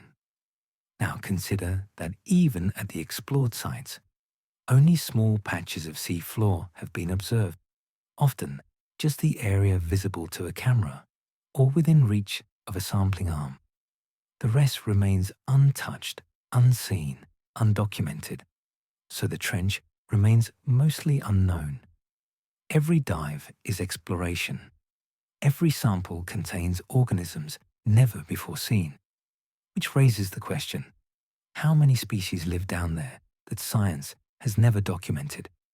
The estimates vary wildly, but scientists agree on one thing. The Hadal Zone harbors species diversity we can barely imagine. Every sample from the Mariana Trench contains organisms new to science. The discovery rate is consistent across expeditions. When researchers deploy traps, collect sediment cores, or capture video footage at Hadal depths, a significant portion of what they find has never been described. In some samples, more than half the species are unknown, lacking formal scientific names or placement in the taxonomic hierarchy. A single lander deployment might bring up dozens of amphipod specimens representing 5 or 6 distinct species, only 1 or 2 of which match anything in existing databases. The rest are new. Extrapolating from these discovery rates to estimate total species diversity is difficult. The method requires assumptions about sampling efficiency, species distribution patterns, and how representative the sample sites are of the broader Hadal environment. Different researchers use different models, leading to widely varying estimates. Some suggest the Hadal Zone might harbor a few hundred species. Others propose thousands, even tens of thousands. When accounting for microorganisms and small invertebrates that are easily overlooked, endemism complicates the picture. Many Hadal species appear to be endemic, meaning they exist only in a specific trench or region. The amphipods of the Mariana Trench are distinct from those in the Kermadec, which are distinct from those in the Japan Trench.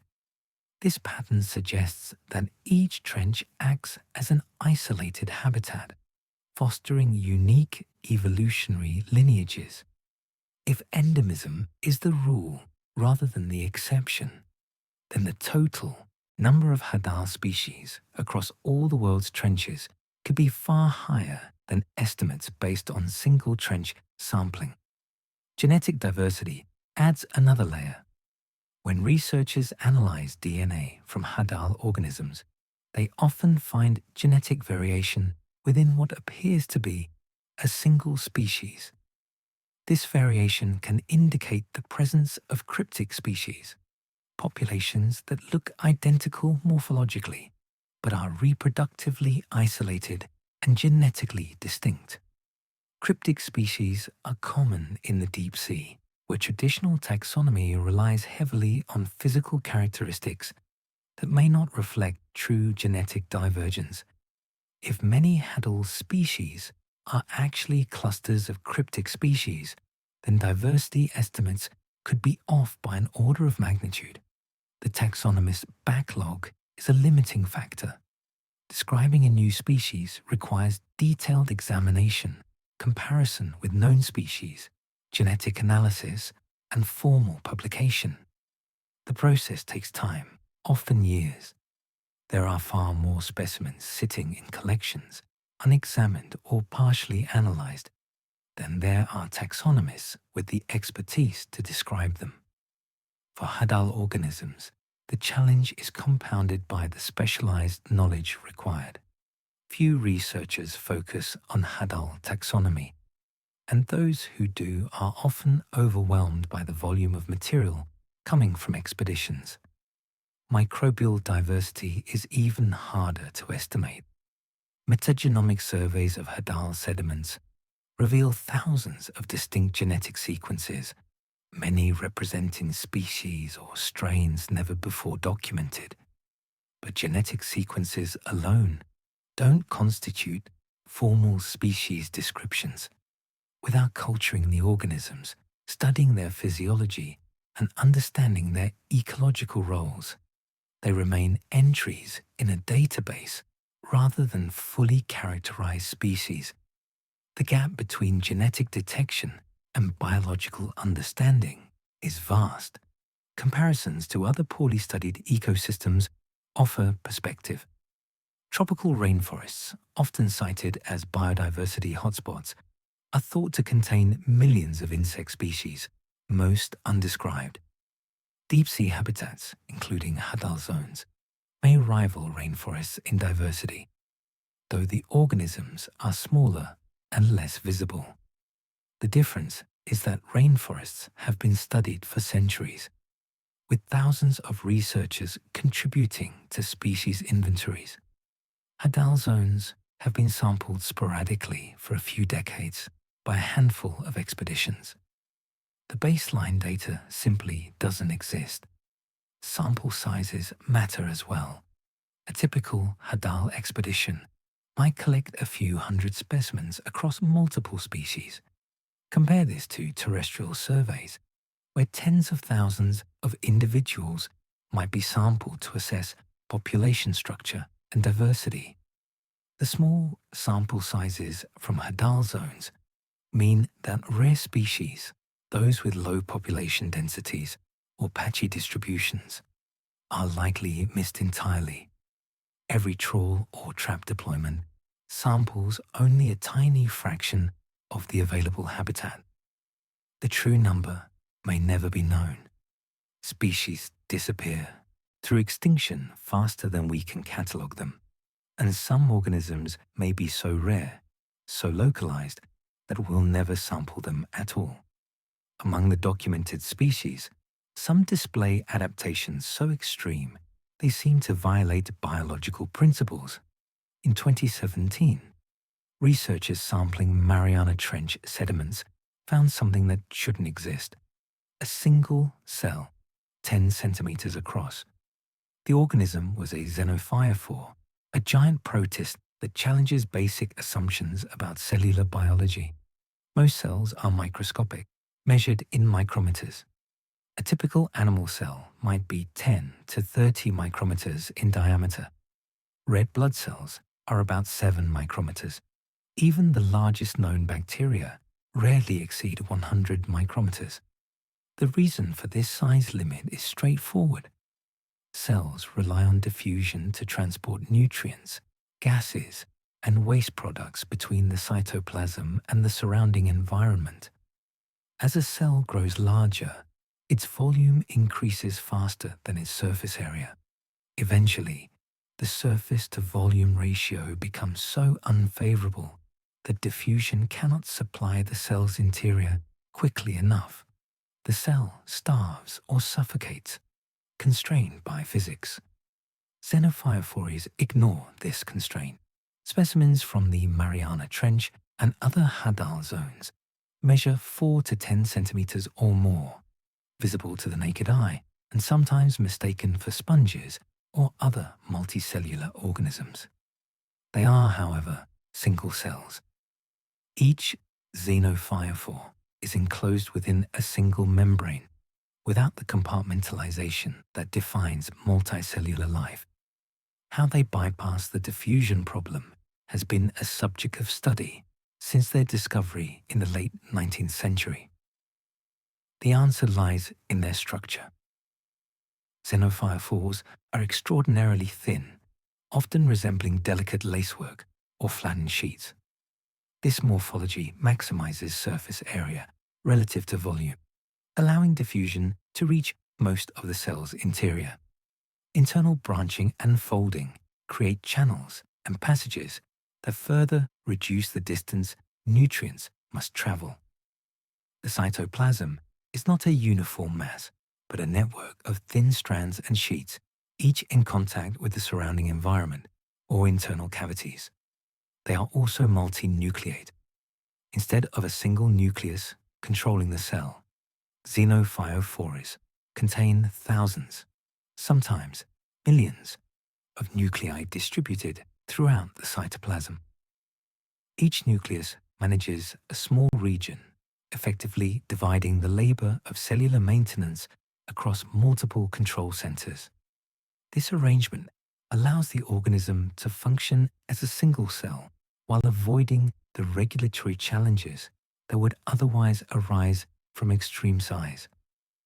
Xenophyrophores are protists, belonging to a group called Foraminifera, though they are far larger and more complex than typical forams. Most Foraminifera are microscopic, building intricate shells from calcium carbonate or agglutinated particles.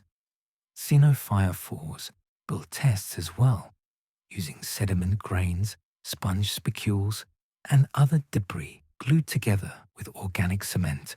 These tests provide structural support and may offer protection, though their fragility suggests that defense is not their primary function. In Hadal sediments, xenophyrophores are surprisingly common. Video footage from landers often shows them scattered across the seafloor, their pale, branching forms standing out against the dark mud.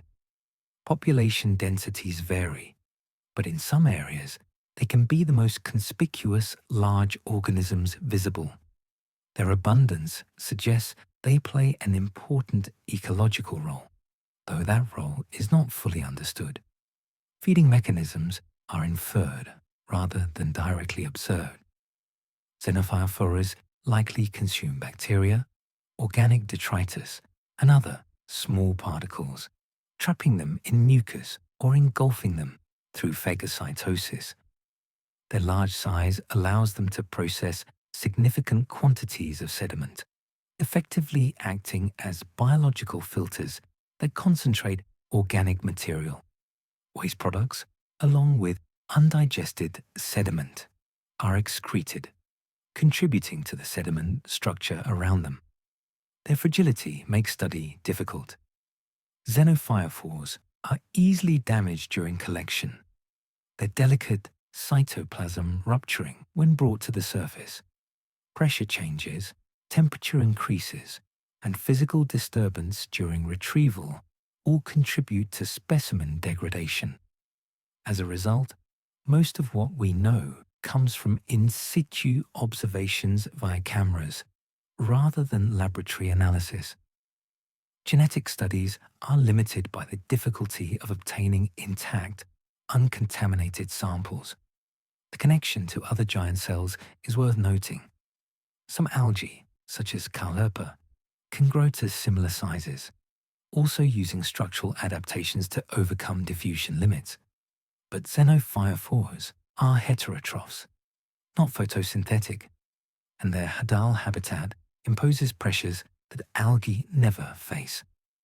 Their ability to thrive at extreme depths, as single cells, makes them unique among eukaryotes.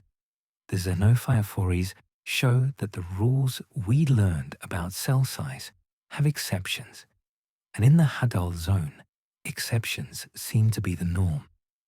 Another exception to biological rules exists in the trench, creatures that don't just tolerate the dark, but use it.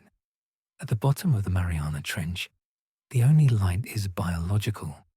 Sunlight penetrates seawater to depths of about 1,000 meters in the clearest tropical waters, far less in areas with high plankton density or suspended sediment. Below that, darkness is absolute. No photon from the sun has ever reached the Challenger Deep, yet organisms living there produce light, brief flashes of blue-green bioluminescence that punctuate the darkness. The paradox is obvious. Why invest energy in light production when there is no light to see by, when most potential viewers lack functional eyes, and when the environment is defined by its blackness? Bioluminescence in the deep ocean is widespread. Jellies, fish, squid, shrimp, and bacteria all use biochemical reactions to generate light. The mechanism involves a molecule called luciferin, which reacts with oxygen in the presence of an enzyme called luciferase. The reaction releases energy in the form of photons, producing light without heat. Different organisms use different forms of luciferin and luciferase, suggesting that bioluminescence evolved independently multiple times across the tree of life. In Hadal zones, bioluminescent organisms have been documented through camera footage and specimen collection. Certain jellies emit flashes when disturbed, possibly as a defense mechanism to startle predators or attract secondary predators that might attack the initial threat. Some fish retain light-producing organs, typically near the eyes or along the belly.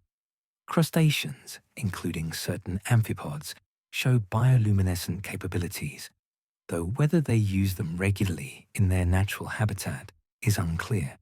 The functions of bioluminescence vary by depth and organism.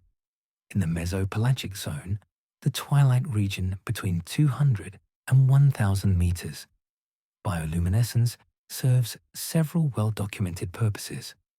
Counter-illumination, where organisms produce light on their undersides to match the faint, downwelling sunlight, helps them avoid detection from predators below. Lures attract prey, as famously demonstrated by anglerfish. Communication between individuals, particularly for mating, involves species-specific flash patterns. But these explanations break down at Hadal depths. Counter-illumination is pointless where there is no ambient light to match. Lures make little sense when most organisms rely on chemical or mechanical senses rather than vision. Communication might still be relevant if enough members of a species retain light sensitivity, but the low population densities and dispersed distributions of Hadal organisms reduce the likelihood of visual encounters. One hypothesis is that bioluminescence in Hadal zones is an evolutionary relic. Many deep-sea species are descended from ancestors that lived at shallower depths where bioluminescence served clear functions. As populations migrated deeper over millions of years, the ability to produce light may have persisted simply because it wasn't costly enough to eliminate through natural selection. If producing light requires minimal energy and doesn't harm survival, there's little selective pressure to lose the trait, even if it no longer provides benefits. Another possibility is that bioluminescence serves functions we haven't identified.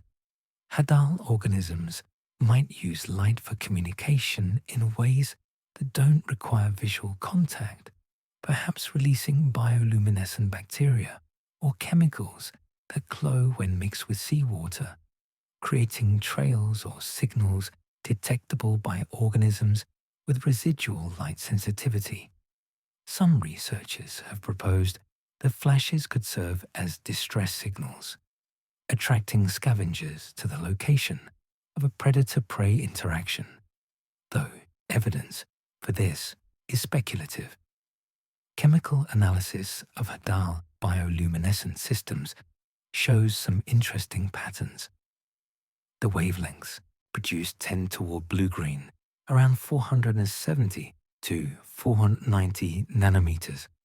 This matches the wavelengths that travel farthest in seawater, as blue light is absorbed less than red or yellow.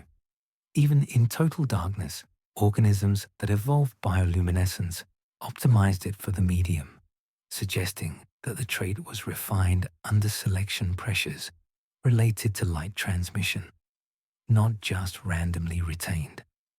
Video footage from baited cameras occasionally captures bioluminescent flashes, brief glows that appear and disappear within seconds.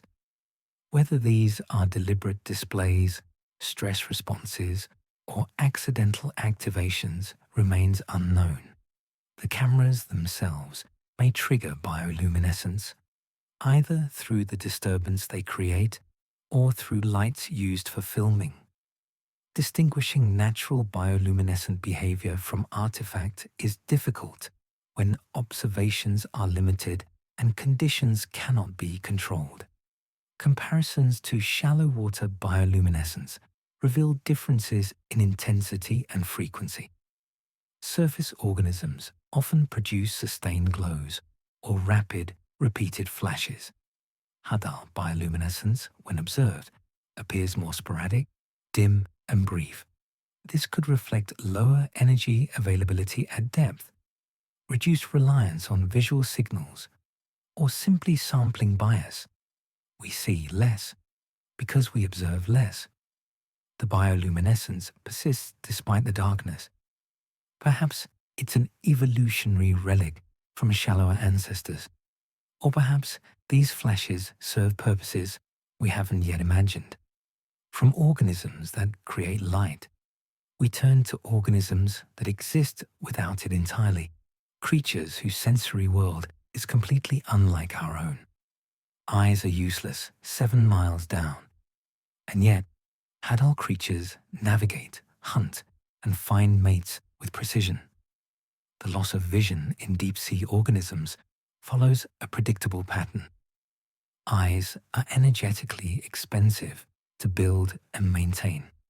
They require specialized proteins, complex neural processing, and constant upkeep.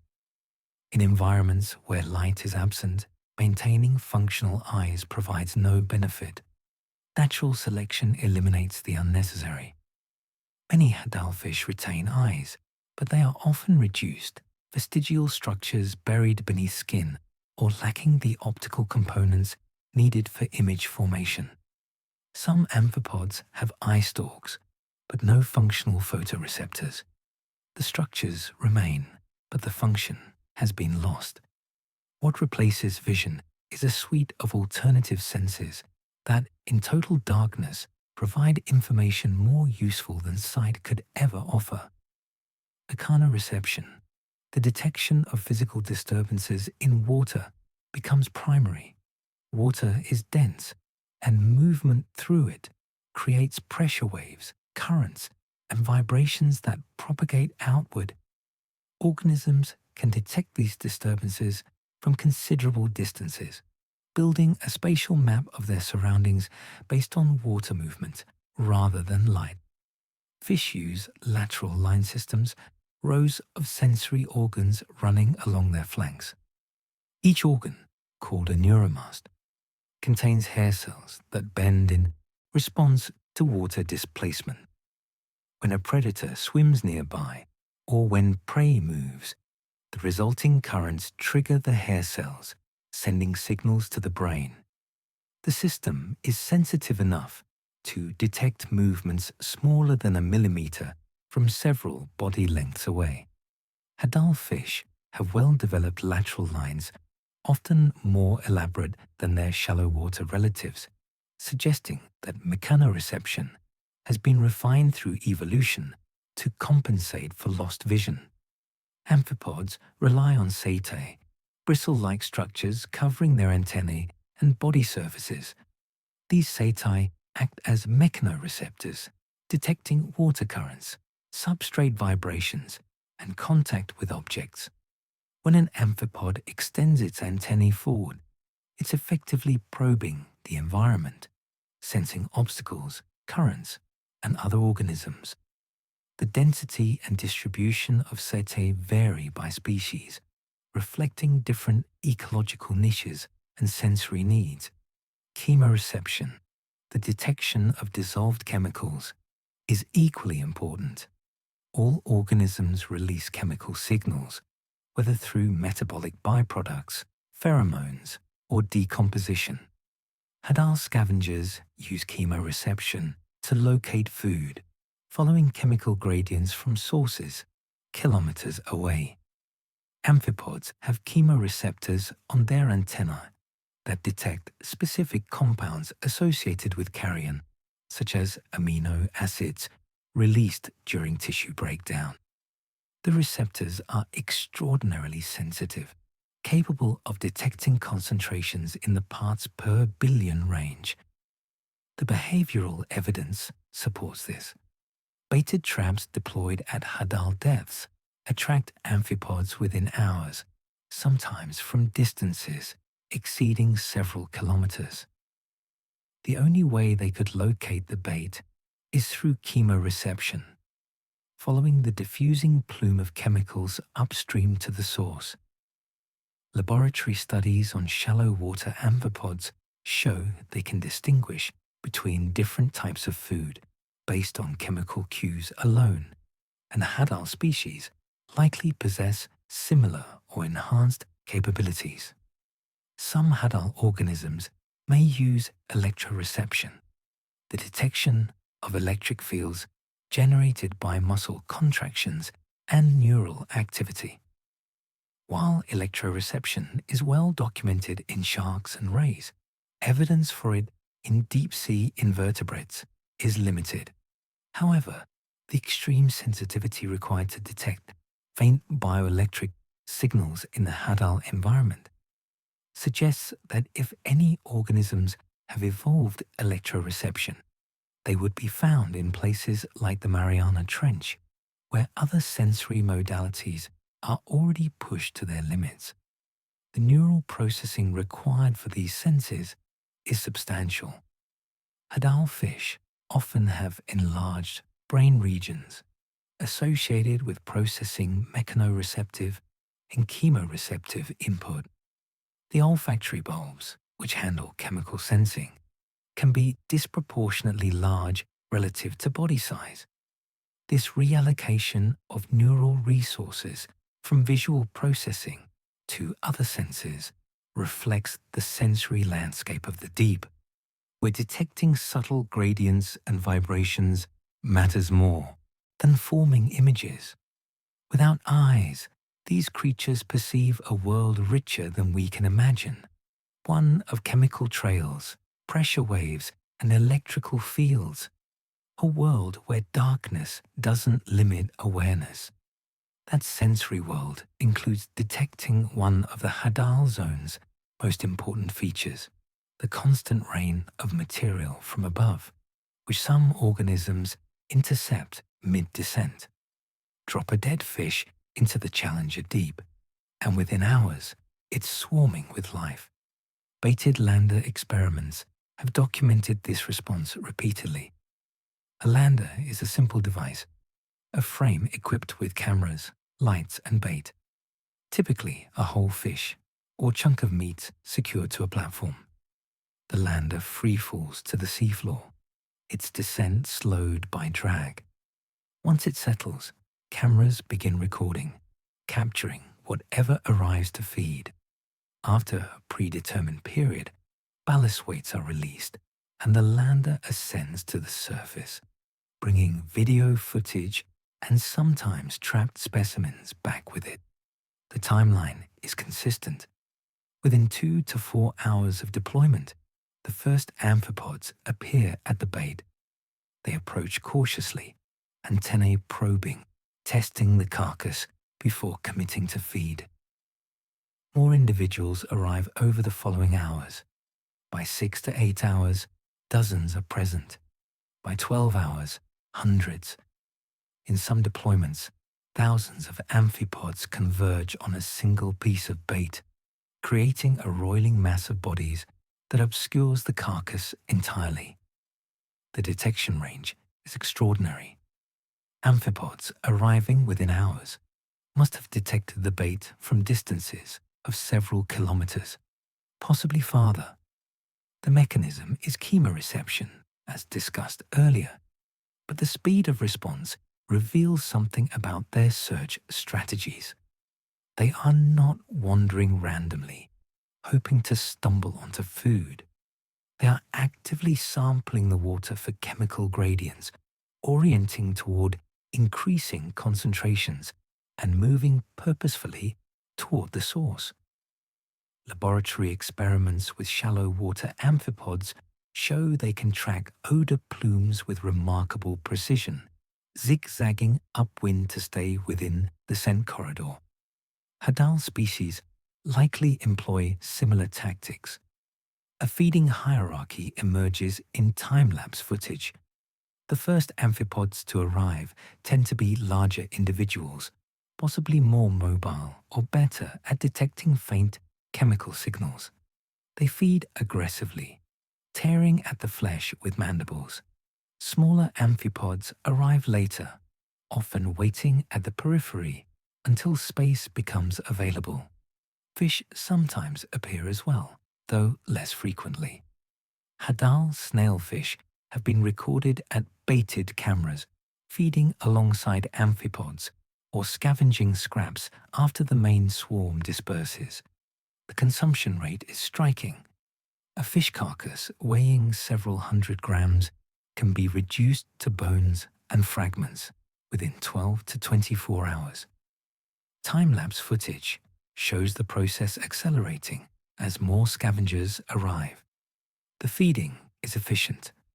Amphipods target soft tissues first, consuming muscle, organs, and fat while leaving the skeleton largely intact. Skin and connective tissue are stripped away. By the end, only bones, scales, and indigestible parts remain. Even these are not entirely wasted. Bacteria colonize the bones, and some amphipods gnaw on skeletal fragments, possibly extracting residual organic matter or calcium. The energy economy of this strategy makes sense in a food-poor environment. In the hadal zone, carcasses are rare events, unpredictable pulses of concentrated energy. When one arrives, exploiting it quickly is essential. Scavengers that delay risk losing the resource to competitors.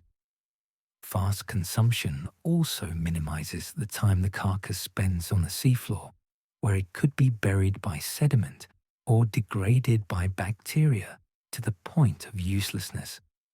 Metabolic calculations support this interpretation. Amphipods expend energy traveling to bait, sometimes over long distances. The energetic cost of that journey must be offset by the food obtained.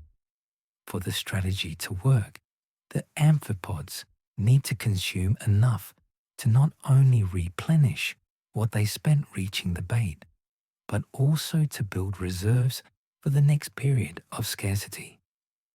The rapid, aggressive feeding observed in experiments suggests they are maximizing intake during a brief window of opportunity. Scavenger densities around bait are higher than population densities estimated from other sampling methods, suggesting that amphipods aggregate specifically in response to food. Between feeding events, they may be more dispersed, moving across the seafloor or resting in sediment. The ability to mobilize quickly when food appears is an adaptation to the boom and bust nature of Hadal food supply. Comparisons to abyssal scavenging rates show that Hadal scavengers are faster. At depths of 4,000 to 6,000 meters, carcasses may take days to be fully consumed. At Hadal depths, the process is compressed. Whether this reflects higher scavenger densities, more aggressive feeding behavior, or simply better documentation is unclear. but the pattern holds across multiple studies. The scavenging efficiency shows just how adapted these creatures are to exploiting every scrap of energy. But even with that efficiency, food remains scarce, which explains why Hadal organisms grow slowly and live long lives. From the strategies for finding food, we turn to the life cycle challenges of organisms whose reproductive opportunities are rare and precious. In the Mariana Trench, finding a mate may be the hardest survival challenge of all. Population densities at Hadal depths are low. Estimates vary depending on species and location, but most suggest only a handful of individuals per square kilometre for larger organisms like fish. Amphipods are more numerous, but even they are dispersed across vast areas of seafloor. In darkness, without visual cues, locating a potential mate becomes a problem of probability and timing. The odds of encountering another individual of the same species at the right reproductive stage, in the right place, are vanishingly small. Broadcast spawning, common in many marine organisms, involves releasing eggs and sperm into the water column and relying on chance for fertilization. This strategy works best when populations are dense and synchronized, allowing gametes from multiple individuals to meet in the same water mass. At Hadal depths, synchronization is difficult. Without light cycles to cue reproductive timing, organisms must rely on other signals. Temperature is stable year-round, eliminating seasonal cues. Food availability fluctuates unpredictably, making it unreliable as a trigger. Chemical communication may play a role, with individuals releasing pheromones that signal reproductive readiness, but detecting these signals across kilometers of dark water is uncertain. Evidence from captured specimens suggests that Hadal organisms grow slowly and reach sexual maturity late.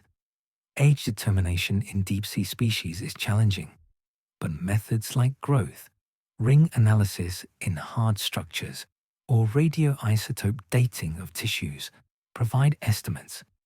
Some Hadal amphipods appear to take years to reach maturity, far longer than their shallow water relatives. Fish like the Mariana snailfish likely mature over similar timescales, possibly reaching reproductive age only after a decade or more. This delayed maturity reflects the low metabolic rates and slow growth imposed by cold temperatures and limited food. Extended lifespans accompany slow growth. If organisms take years to mature, they must live long enough to reproduce. Longevity in the deep sea is well documented. Cold temperatures slow aging processes, and low predation pressure reduces mortality. Some deep-sea fish are estimated to live for decades, possibly centuries in extreme cases. Hadal organisms may follow similar patterns, though direct evidence is scarce. The implications are significant. Long-lived organisms with slow reproductive rates produce fewer offspring over their lifetimes, and populations recover slowly from disturbances. Sexual dimorphism offers another reproductive strategy. In some deep-sea anglerfish, males are tiny compared to females and attach themselves to the female's body, effectively becoming parasitic mates. The male's circulatory system fuses with the female's, providing sperm whenever needed, while the female supplies nutrients. This bizarre adaptation solves the mate-finding problem by ensuring that once a male and female encounter each other, they remain together permanently. Whether similar strategies exist in Hadal species is unknown, but the selective pressures that favor such adaptations, low population density, and difficulty locating mates are certainly present. Larval dispersal adds complexity. Many marine organisms have planktonic larvae that drift in currents, potentially traveling long distances before settling. Hadal larvae, if they exist in planktonic form, face unique challenges. Drifting upward into shallower waters exposes them to pressures they may not tolerate. Remaining at depth limits their dispersal range, as deep currents are slower and less energetic than surface flows. How Hadal species balance dispersal with depth tolerance remains an open question. Some may have direct development, bypassing planktonic stages entirely and releasing miniature adults. But evidence is limited. Reproductive bottlenecks create vulnerability. If populations are already small and reproductive events rare, any additional stress could push a species toward local extinction. Disturbances like deep-sea mining, which could remove habitat or reduce population densities, might eliminate reproductive opportunities for years or decades. Recovery, if it happens at all, would be measured in generations, possibly centuries. Reproduction is so rare and challenging that populations may be vulnerable to even small disturbances. A single mining operation could eliminate a species before we know it existed. Understanding reproduction requires understanding the entire life cycle, and for many Hadal organisms, we don't know where larvae develop or how juveniles survive. Scientists have sampled thousands of Hadal amphipods. Most are adults. Where are the juveniles? The pattern is consistent across expeditions and sampling methods. Traps, trawls, and baited cameras capture predominantly adult specimens, individuals that have reached full size and sexual maturity. Juveniles, the smaller intermediate stages between larvae and adults, appear rarely. In some sample sets, they are entirely absent. The disproportion is striking. If populations are reproducing successfully, juveniles should exist in numbers at least equal to adults, possibly greater given typical mortality patterns, where younger life stages experience higher death rates. Yet the samples tell a different story.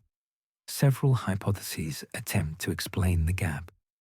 The simplest is sampling bias. The methods used to collect Hadal organisms may preferentially capture adults. Baited traps attract scavengers large enough and mobile enough to reach the bait quickly. Juveniles, smaller and possibly less aggressive, might arrive later or avoid the commotion created by feeding adults. Trawls dragged across the seafloor capture whatever is in their path. But if juveniles occupy different microhabitats, such as deeper within the sediment or in crevices along trench walls, they could be missed entirely. Another possibility is depth segregation. Juveniles may occupy different depth ranges than adults, spending their early life stages in shallower portions of the trench, or even in the abyssal zone above the Hadal boundary. As they mature, they migrate downward, joining adult populations at greater depths. This behavior is documented in some deep-sea species, where juveniles avoid the extreme conditions of the deepest habitats until they have grown large enough to tolerate them. If Hadal species follow this pattern, sampling focused on the deepest points would naturally yield more adults. Sediment-dwelling juveniles represent a third hypothesis. Many amphipods and other crustaceans have burrowing life stages, spending time within the sediment, where they feed on bacteria and organic matter. Sediment cores collected from Hadal depths have occasionally yielded small amphipods, suggesting that some juveniles do live within the substrate. However, sediment sampling is difficult and rare at extreme depths, and the cores typically only penetrate the uppermost layers of sediment. Juveniles burrowing deeper would remain undetected. Timing could also play a role. If reproduction is highly seasonal or episodic, juveniles might be abundant only during certain periods. Expeditions sampling outside these windows would miss them. Without long-term monitoring, it's impossible to know whether juvenile abundance varies temporally. The logistical challenges of conducting repeated Hadal sampling across seasons make this hypothesis difficult to test. Recent studies have begun to address the mystery. In 2022, researchers analyzing video footage from the Mariana Trench identified what appeared to be juvenile snailfish, smaller individuals with proportions and coloration distinct from adults. The observations suggest that juveniles do exist at Hadal depths, at least for some species, but that they may be less conspicuous or less likely to approach baited cameras. Genetic analysis of small specimens from sediment traps has also revealed juvenile amphipods, confirming their presence even when visual surveys miss them. Comparisons to other deep-sea mysteries reveal similar patterns. European eel larvae were unknown for centuries, despite intensive study of adult populations. The larvae, it turned out, lived in the open ocean far from adult habitats, drifting with currents before migrating to coastal rivers. Other species show nursery behaviors, concentrating juveniles in specific locations for protection or food access. Hadal species might exhibit comparable spatial separation between life stages. The juveniles are somewhere. Whether they occupy different depths, different microhabitats, or simply evade our sampling methods, their absence from our collections is one more reminder of how much we don't know. From mysteries about life cycle stages, we turn to mysteries about the trench's oldest residents, organisms that may live for centuries. At the surface, life is fast. In the Hadal zone, everything slows down. Temperature governs the pace of biological processes, chemical reactions that drive metabolism, growth, and reproduction proceed at rates determined by temperature. Warmer conditions accelerate reactions. Colder conditions slow them. At the bottom of the Mariana Trench, where water temperatures hover between 1 and 4 degrees Celsius, metabolic rates are dramatically reduced compared to tropical surface waters, where temperatures can exceed 30 degrees Celsius. The difference isn't just a matter of degree. It's a fundamental shift in the speed at which life operates. Growth rate studies document this slowdown. Researchers studying Hadal organisms have measured growth by analyzing hard structures that form incremental layers similar to tree rings. In amphipods, certain skeletal elements show banding patterns that may correspond to growth periods. In fish, otoliths, small calcium carbonate structures in the inner ear, accumulate layers as the animal ages. By counting these layers and measuring their width, scientists can estimate both age and growth rate. The results show growth that is extraordinarily slow. Hadal amphipods that reach adult size of several centimeters may take 5 to 10 years to do so, compared to 1 or 2 years for their shallow water relatives. Growth increments measured in micrometers per year suggest that even modest increases in body size require substantial time. The Mariana snailfish, analyzed through otolith examination, shows similarly slow growth, with estimates suggesting individuals may live for decades before reaching maximum size. Age determination through radioisotope dating provides additional evidence. Lead-210 and polonium-210, Radioactive isotopes that accumulate in tissues over time can be used to estimate the age of organisms. The method relies on measuring the ratio of parent isotopes to decay products, calculating how long the accumulation process has been occurring. Studies using this technique on deep-sea fish and invertebrates have yielded age estimates that exceed expectations. Some deep-sea orange roughy, a commercially fished species, were found to be over 100 years old. Black coral from deep waters has been dated to centuries or millennia. Hadal organisms, living under even more extreme conditions, may follow similar patterns. Sessile organisms like sponges, which attach to hard substrates and filter water for food, are candidates for extreme longevity. Sponges from shallow tropical waters may live for decades. Antarctic sponges in cold, stable conditions have been aged at over 1,500 years.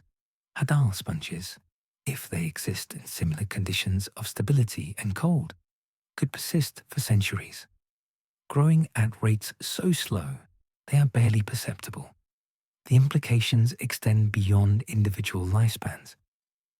If Hadal organisms take decades to reach maturity and live for decades or centuries beyond that, their populations operate on timescales vastly different from surface ecosystems.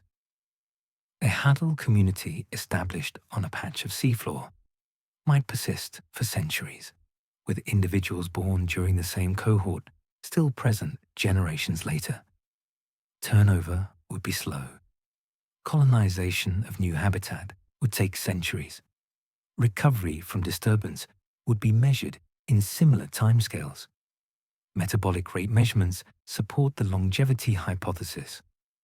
Oxygen consumption, a proxy for metabolic rate, is exceptionally low in Hadal organisms.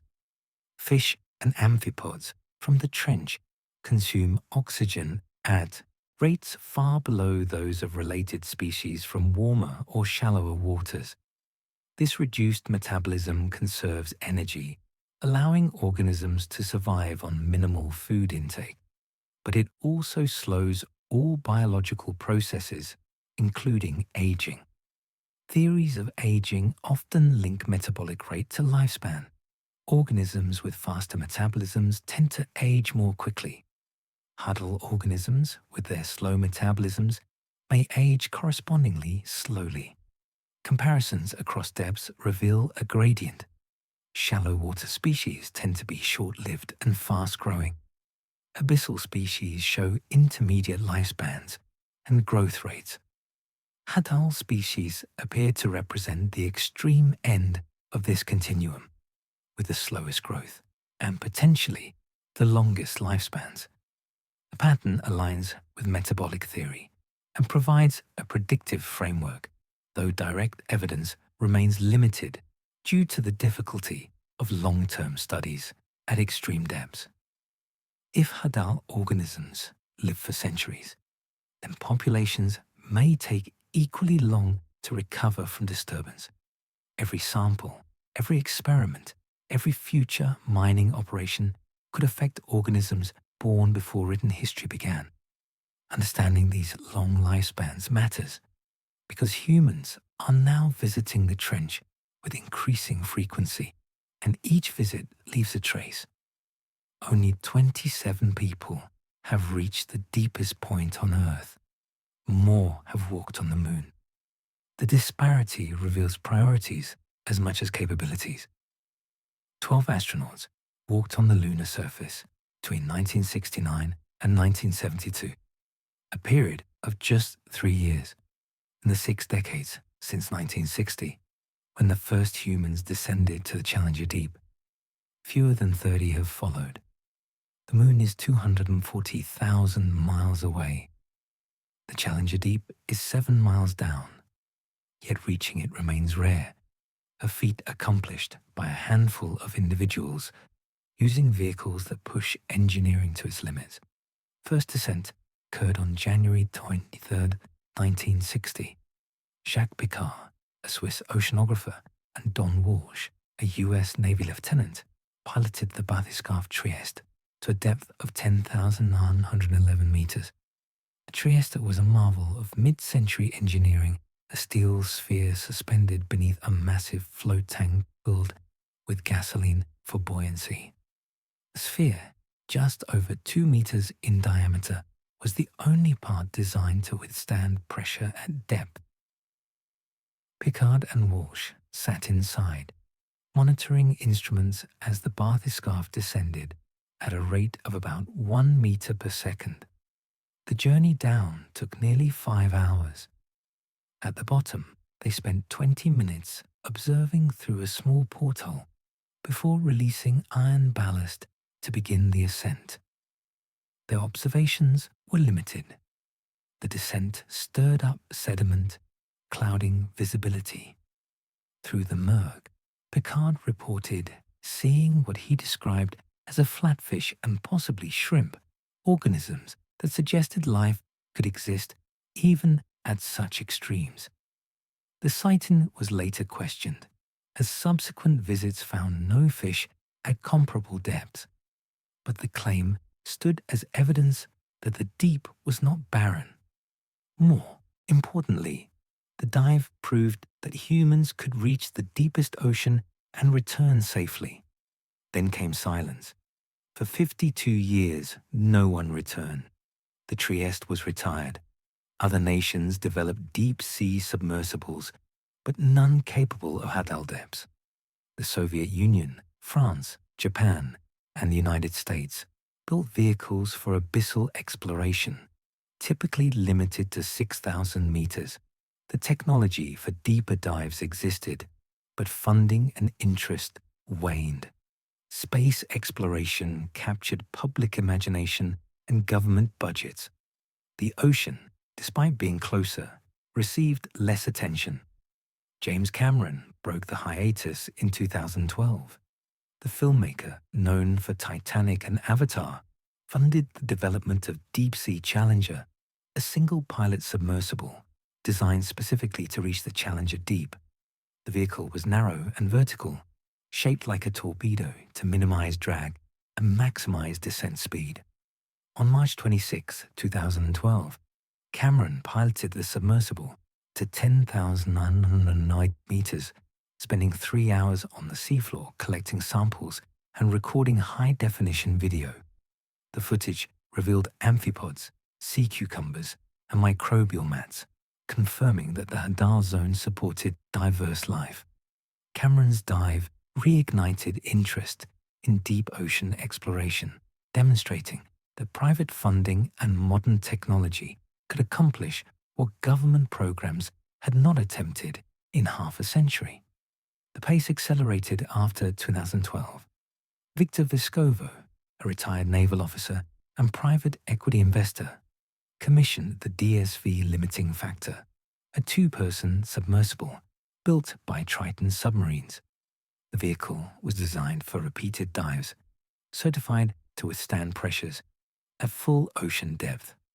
Between 2019 and 2021, Vescovo conducted multiple descents to the Challenger Deep, some solo, others with scientists, journalists, or astronauts as passengers. His 5 Deeps expedition targeted the deepest points in all 5 oceans, with the Mariana Trench as the culminating dive. Vescovo reached 10,928 meters in May 2019, setting a new depth record.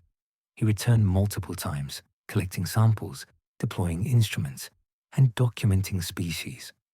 By 2023, Vescovo had completed more than a dozen dives to Hadal depths, more than all previous missions combined. China entered Hadal exploration with the Fendouzja submersible, a 3-person vehicle capable of reaching 10,909 meters. In November 2020, the submersible carried 3 crew members to the Challenger Deep, marking China's first manned descent to the deepest point. The dive was part of a broader Chinese effort to develop deep-sea capabilities, including autonomous underwater vehicles and research stations on the abyssal seafloor. Vendouggi has since conducted additional dives, contributing to scientific surveys and technological demonstrations. Each expedition brought technological innovations. The Trieste relied on gasoline for buoyancy, a simple but effective solution. Deep Sea Challenger used syntactic foam, a composite material that resists compression while providing lift. Limiting Factor and Vendouggi employ similar materials along with advanced pressure housings, LED lighting, and high-definition cameras. Battery technology has improved, allowing longer bottom times and more extensive surveys. Communication systems using acoustic modems enable limited contact with surface ships during dives. Cost remains prohibitive. Building a Hadal-capable submersible requires millions of dollars. Operating it demands specialized ships, trained crews, and logistical support. Each dive consumes days of ship time, with hours spent descending, working on the bottom, and ascending. Weather delays, equipment failures, and safety protocols add complexity. As a result, manned dives remain infrequent, reserved for high-priority science or well-funded private expeditions.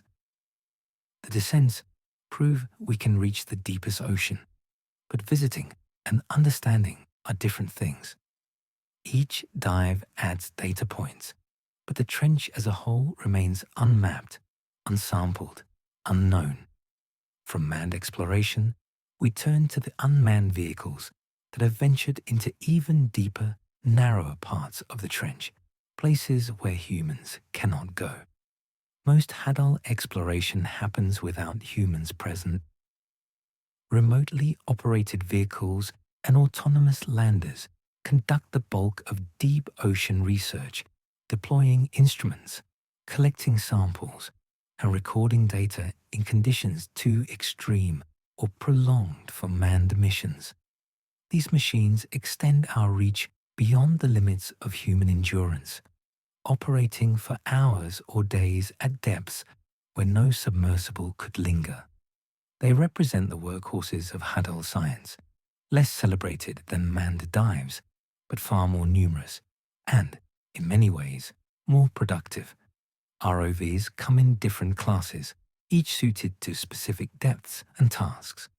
Work-class ROVs, used extensively in offshore oil and gas industries, typically operate to 3,000 meters. Scientific ROVs push deeper, with some rated to 6,000 meters, covering most of the abyssal seafloor. Only a handful have been designed for Hadal depths. Nereus, developed by Woods Hole Oceanographic Institution, was one of the most successful. The vehicle could operate as either a tethered ROV or a free-swimming autonomous underwater vehicle, switching modes depending on mission requirements. In 2009, Nereus reached the Challenger Deep, collecting samples and video. It returned for multiple missions over the following years, contributing significantly to Hadal biology and geology studies. In 2014, during a dive in the Kermadec Trench, Nereus imploded at approximately 9,900 meters. The loss was sudden and complete, the vehicle crushed by pressure when a structural failure allowed water to breach its electronics housing. The incident underscored the risks of Hadal exploration and the unforgiving nature of extreme environments. Pressure housing is the central engineering challenge. Every component that contains electronics, cameras, or other sensitive instruments must be enclosed in a sphere or cylinder capable of withstanding more than 1,000 bars of pressure. Titanium is the material of choice, strong enough to resist compression while light enough to allow buoyancy. Housings are machined to precise tolerances, with seals designed to prevent even microscopic leaks. A single flaw, a crack in a weld, or a compromised O-ring can result in catastrophic implosion. Testing involves pressure chambers that simulate Hadal conditions, subjecting housings to repeated cycles of compression to identify weaknesses before deployment. Cameras and lighting present additional complications. Viewports must be transparent, typically made from sapphire or specialized glass, materials that remain clear under pressure without distorting images. LED lights, increasingly standard in deep sea research, require waterproof housings and must produce enough illumination to penetrate the darkness without overheating. Battery life limits operational time. At Hadal depths, cold temperatures drain batteries faster than at the surface. Missions are planned around power budgets, calculating how long cameras, lights, and propulsion systems can run before the vehicle must return. Landers offer a simpler alternative. These are unpowered frames equipped with cameras, lights, bait, and sampling devices. Deployed from ships, they free fall to the seafloor, relying on gravity and drag to control descent. Once on the bottom, they operate autonomously, recording video and collecting specimens for predetermined periods. When the mission is complete, an acoustic signal triggers the release of ballast weights, typically iron bars or plates, and the lander ascends under its own buoyancy. The system is reliable and relatively inexpensive compared to ROVs or manned submersibles. Landers can be deployed in rough weather, operate without tethers, and access sites too remote or dangerous for other methods. Data recovery depends on successful ascent. If a lander fails to release its ballast, it remains on the seafloor, lost along with its data and samples. Equipment failures, corrosion of release mechanisms, or interference from organisms can prevent ascent. Recovery rates are high, typically above 90%, but losses occur. Each failed recovery represents months of planning and significant investment with nothing to show. Recent innovations have improved capabilities. Hybrid ROVs, like the one developed by China's Hadal Science and Technology Research Center, combine tethered and autonomous operation, allowing greater flexibility. Advanced imaging systems, including 4K and 8K cameras, provide unprecedented detail, resolving features invisible in earlier footage. Manipulator arms with force feedback enable delicate sample collection, reducing damage to fragile organisms. Acoustic positioning systems allow precise navigation, helping vehicles return to previously studied sites for longitudinal observations. Success rates vary. Some missions deploy flawlessly, returning with full datasets and valuable samples. Others encounter equipment malfunctions, battery failures, or unexpected conditions that curtail operations. The deep ocean is harsh on machinery. Corrosion, pressure-induced leaks, and electronic failures occur despite rigorous testing. Each deployment is a gamble, balancing the potential for discovery against the risk of loss. The robots extend our reach, but they're limited by tethers, power, and the sheer difficulty of operating anything at crushing pressure. For every successful deployment, others fail catastrophically. The deep fights back. Among the most important tools these vehicles carry are simple samplers, jars that collect the trench's most abundant and least understood life, the bacteria. In 1998, scientists analyzing mud from the Challenger Deep cultured a bacterium that could survive pressure no organism should withstand.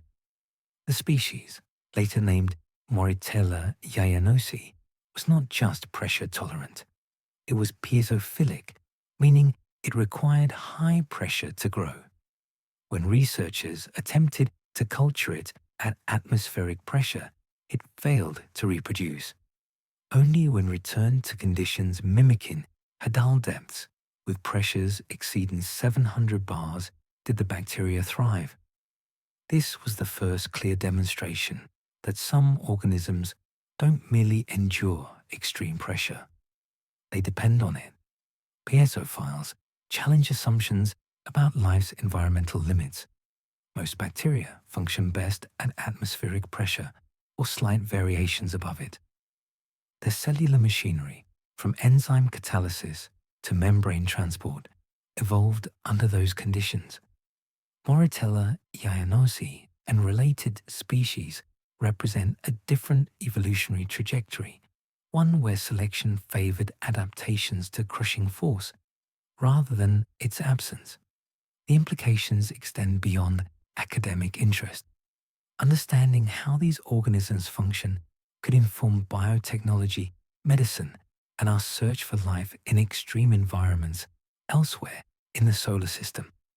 Genetic analysis of Moritella yayanosii revealed specific adaptations. Its genome contains genes encoding pressure-stable enzymes, proteins that maintain their shape and function under compression. Membrane lipids differ from those of surface bacteria, incorporating unsaturated fatty acids that remain fluid even when squeezed by extreme pressure. These modifications mirror those seen in eukaryotic Hadal organisms, suggesting convergent evolution towards similar solutions across different domains of life. Pressure growth curves provide insight into optimal conditions. When cultured across a range of pressures, Moritella yayanosii shows peak growth at around 800 bars, close to the pressure at the Challenger Deep's floor. Growth declines at both higher and lower pressures, indicating a narrow optimal range. This specialization means the bacterium is exquisitely adapted to its native environment, but cannot survive transplantation to shallower depths. It is, like so many Hadal species, a prisoner of the deep. Temperature preferences add complexity. Despite living in water just above freezing, Moritella yayanosii grows best at temperatures around 10 degrees Celsius when cultured in the lab under high pressure. This mismatch between optimal temperature and actual habitat temperature is puzzling. One explanation is that pressure and temperature interact, with high pressure allowing the bacteria to function at temperatures lower than would otherwise be possible. The interplay between these variables shapes metabolic rates and determines where the organism can survive. Other piezophilic bacteria have been isolated from Hadal sediments and water. Colwellia and Cycromonas species, both cold-adapted and pressure-tolerant, appear frequently in samples. Shewanella species, known for their ability to respire using metals as electron acceptors, have been found at extreme depth, suggesting that metal cycling occurs even in Hadal sediments. Each species brings unique metabolic capabilities, contributing to the overall functioning of the ecosystem. Metabolic diversity among Hadal bacteria is substantial. Some are heterotrophs, consuming organic material that settles from above. Others are chemolitho-autotrophs, deriving energy from inorganic chemical reactions, similar to bacteria, at hydrothermal vents. Sulfur-oxidizing bacteria use hydrogen sulfide as an energy source. Methane-oxidizing bacteria consume methane seeping from sediments.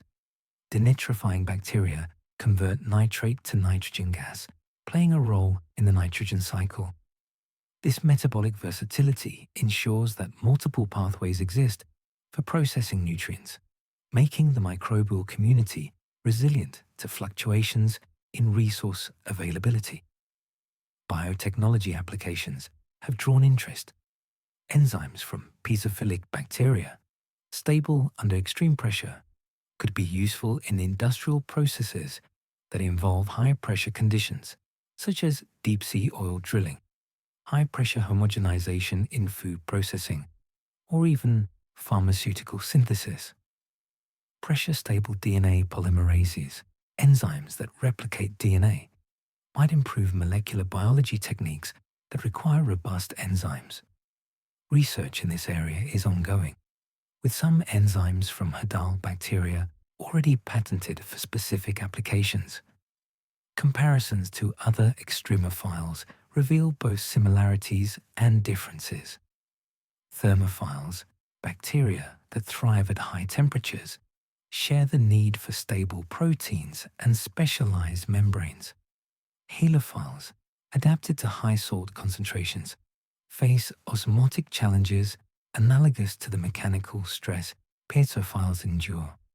Acidophiles and alkaliphiles tolerate extreme pH, requiring different adaptations. Across these groups, the common theme is specialization. Extremophiles are finely tuned to their environments, often unable to survive outside narrow parameter ranges. The bacteria reveal that pressure isn't just survivable. For some organisms, it's essential. And their enzymes, stable under conditions that would destroy most biological molecules, may someday have applications in medicine, industry, and biotechnology. From the smallest organisms in the trench, we turn to some of the largest visitors, creatures from shallower waters that occasionally descend to Hadal depths. Not everything in the Mariana Trench belongs there. Whale falls, the carcasses of large cetaceans that sink from surface waters, occasionally reach Hadal depths. When a whale dies and its body sinks, it carries with it tons of organic material, a feast that dwarfs the typical influx of marine snow. The carcass descends slowly at first, bloating with decomposition gases, before those gases escape and the body accelerates downward. Depending on size and buoyancy, a whale might take days or weeks to reach the trench floor. Once there, it becomes an oasis, supporting specialized communities for years or even decades as scavengers and bacteria consume the remains. Whale falls have been documented in abyssal regions, where they attract hagfish, sleeper sharks, and a succession of organisms that colonize the bones, extracting lipids long after the flesh is gone. Whether whale falls reach the very deepest parts of the Mariana Trench is less certain. The steep slopes and narrow bottom may not provide ideal resting places for massive carcasses, but evidence suggests that at least some large organic inputs, whether whale carcasses or other large animals, do reach Hadal zones in some trenches. Video footage from baited cameras has captured what appear to be bones and skeletal fragments embedded in sediment, though identifying them conclusively is difficult. The ecological impact of a whale fall at Hadal depths would be enormous. The energy delivered by a single carcass could sustain local populations for months or years, dwarfing the background flux of marine snow. Scavengers would converge from across the trench, possibly migrating distances of kilometers to access the resource. The succession of organisms colonizing the remains would mirror patterns seen at shallower depths, with soft tissue consumers arriving first, followed by bone specialists, and finally chemosynthetic bacteria that metabolize lipids leaching from the skeleton. Large fish occasionally appear at extreme depths as well, though these are typically not Hadal specialists. Camera systems deployed at the transition zone between abyssal and Hadal depths sometimes record species more commonly found at 4,000 to 6,000 meters, venturing deeper, perhaps following food or displaced by currents. These individuals are unlikely to survive long. Without the physiological adaptations required for extreme pressure, their proteins would denature, membranes would fail, and cellular functions would cease. The question is how deep a non-adapted species can descend before succumbing. Physiological limits depend on descent rate. A fish that descends gradually over hours or days experiences increasing pressure slowly, allowing some degree of acclimation. Cellular systems might adjust partially, compressing without immediate failure. A rapid descent, by contrast, shocks the system. Pressure changes occur faster than cells can respond, leading to quicker damage. This distinction matters for understanding what lives, even temporarily, at Hadal depths. Tolerance also varies by species and individual condition. Healthy, well-fed organisms may withstand stress better than those already weakened. Younger individuals with more flexible physiology might tolerate extremes that would kill adults. These variables make it difficult to establish hard depth limits for species not typically found in Hadal zones. Evidence comes from opportunistic observations rather than systematic studies. Baited cameras occasionally capture unidentified fish at depths beyond their known ranges, suggesting either misidentification, range extensions, or transient visits. Distinguishing between these possibilities requires genetic analysis of specimens, but collection at these depths is rare and often damages fragile tissues beyond use. Whalefall community succession offers another perspective. Studies at abyssal depths show that mobile scavengers arrive first, consuming soft tissue within weeks to months. Enrichment opportunists, organisms that colonize the sediment enriched by decomposition products, follow. Finally, sulfophilic bacteria and their symbiotic partners establish themselves on bones, metabolizing lipids and persisting for decades. If this succession occurs at Hadal depths, it would involve both resident Hadal species and possibly transient visitors from shallower zones drawn by chemical cues. Comparisons between true Hadal species and transient visitors highlight the gulf in adaptation. Hadal organisms carry TMAO concentrations, pressure-stable proteins, and metabolic adjustments refined over millions of years. Transient visitors lack these features. Their brief presence, whether as living explorers or sinking carcasses, is tolerated by physics only temporarily. The transient visitors don't survive long, but their brief presence, or their carcasses, provides pulses of energy that shape the Hadal ecosystem. Even temporary intrusions matter. Another form of intrusion may have long-term consequences. The introduction of non-native organisms through ballast water and equipment. Every submersible that descends to the Challenger deep carries passengers. Most are microscopic.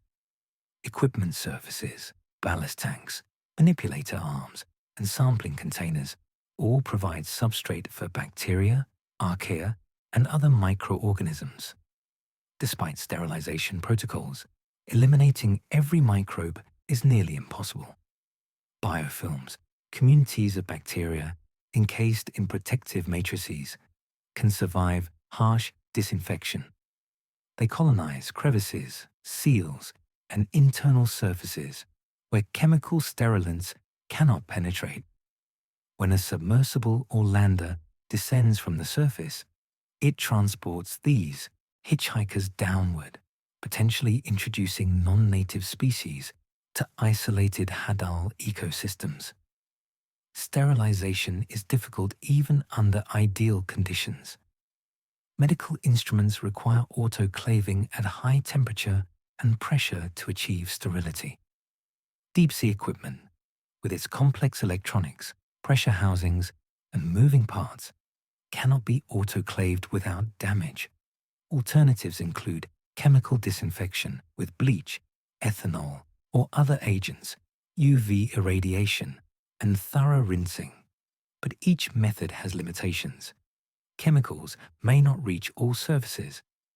UV light penetrates poorly through water or biofilms. Rinsing removes loose organisms, but not those firmly attached.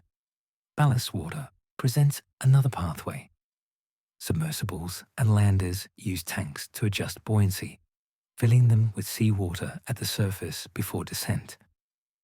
This water contains plankton, bacteria, and organic particles from the surface ocean. During descent, some of this water may be released or exchanged as pressure changes.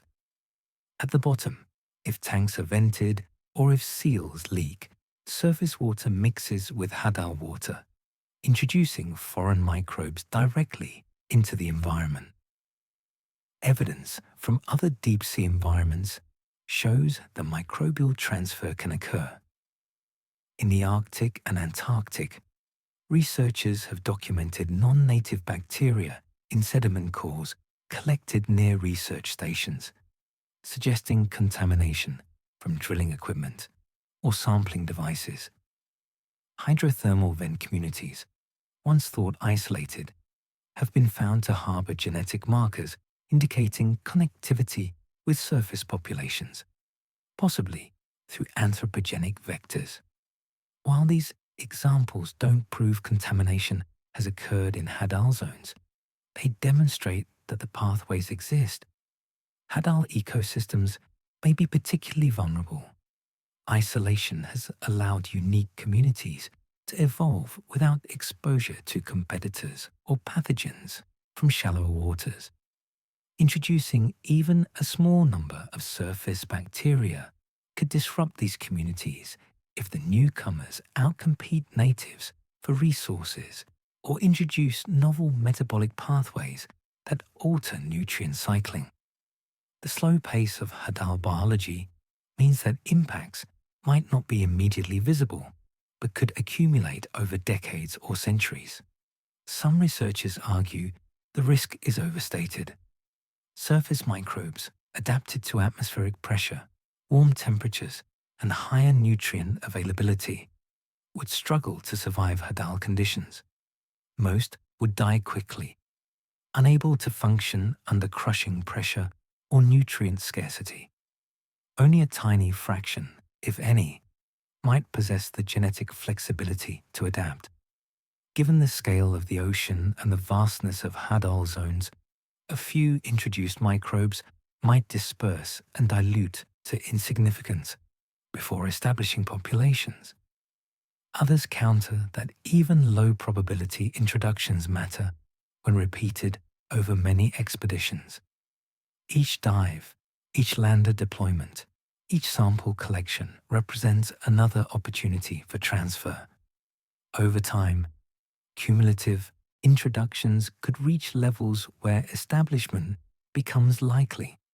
Genetic studies tracking microbial populations before and after human activity would clarify the issue, but such studies are rare and logistically challenging at Hadal depths.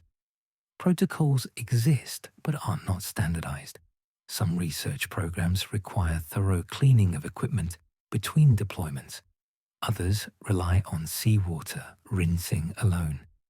International guidelines for Hadal research are minimal, with no binding regulations comparable to those governing Antarctic operations or ballast water management for commercial shipping. The lack of oversight means practices vary widely. Whether invasive species have already reached the Hadal zone is unknown, but the potential exists, and with increasing human activity in the deep, the risk only grows. From biological invasions, we turn to another concern: acoustic pollution and its effects on Hadal life. The Mariana Trench isn't silent, and increasingly, the sounds it hears are human. Sound travels efficiently through water, far better than through air. In seawater, acoustic waves propagate with minimal attenuation. allowing low-frequency sounds to travel hundreds or even thousands of kilometers. The ocean has natural soundscapes, the clicks of foraging whales, the rumble of earthquakes, the hiss of breaking waves transmitted downward from the surface.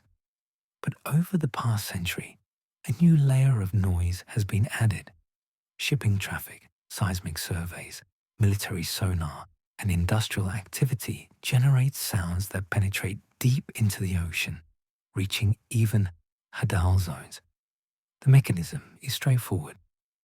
Low-frequency sounds, those below 500 Hz, travel particularly well in seawater. They exploit a feature called the SOFAR channel, a depth range where sound waves become trapped and guided horizontally over vast distances. This channel typically sits between 600 and 200 meters, well above Hadal depths, but sound generated within it or at the surface can leak downward, especially at frequencies below 100 Hz, where vertical propagation is less constrained. Shipping is a constant source. Commercial vessels generate noise through propeller cavitation, engine vibrations, and hull movement. A single large container ship can produce sound levels exceeding 180 decibels Re 1 micropascal at 1 meter, a reference standard for underwater acoustics. While intensity decreases with distance, the low-frequency components travel far. A ship passing hundreds of kilometers away from the Mariana Trench can still contribute to the ambient noise level at the seafloor, adding a persistent hum that was absent before the industrial age. Seismic surveys used to map the seafloor for oil and gas exploration or scientific research generate even louder sounds. Air guns release compressed air into the water, creating shock waves that penetrate the seafloor and reflect back, revealing subsurface structures. Peak sound levels from air gun arrays can exceed 250 decibels, loud enough to be detected across entire ocean basins. These surveys are not conducted directly over the Mariana Trench in most cases, but sound propagates widely, and the Pacific sees extensive seismic activity related to resource exploration and geological research. Military sonar operates at frequencies and intensities designed to detect submarines. Low-frequency active sonar, used by navies to locate quiet diesel-electric submarines, transmits pulses at frequencies between 100 and 500 Hz, with source levels approaching 235 decibels. These sounds are intended to travel hundreds of kilometers, ensuring that submarines cannot hide in distant waters. As a side effect, the pulses reach deep environments, including trenches. Measurements at Hadal depths are sparse. Deploying hydrophones to the Challenger Deep is technically challenging and has been done only a handful of times. The few recordings that exist show ambient noise levels in the 50 to 70 decibel range at low frequencies, a relatively quiet environment compared to coastal waters where levels can exceed 100 decibels. But these measurements are snapshots, capturing conditions at specific times and locations. Whether noise levels have increased over decades is unknown, as baseline data from pre-industrial times doesn't exist. Biological impacts are even less understood. We know that some deep-sea fish have sensitive hearing, capable of detecting low-frequency sounds used for communication or environmental sensing. Whether Hadal organisms rely on sound in similar ways is speculative.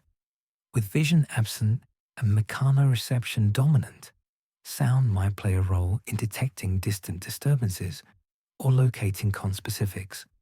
If so, anthropogenic noise could mask these signals, reducing the effective range at which organisms can detect food, predators, or mates.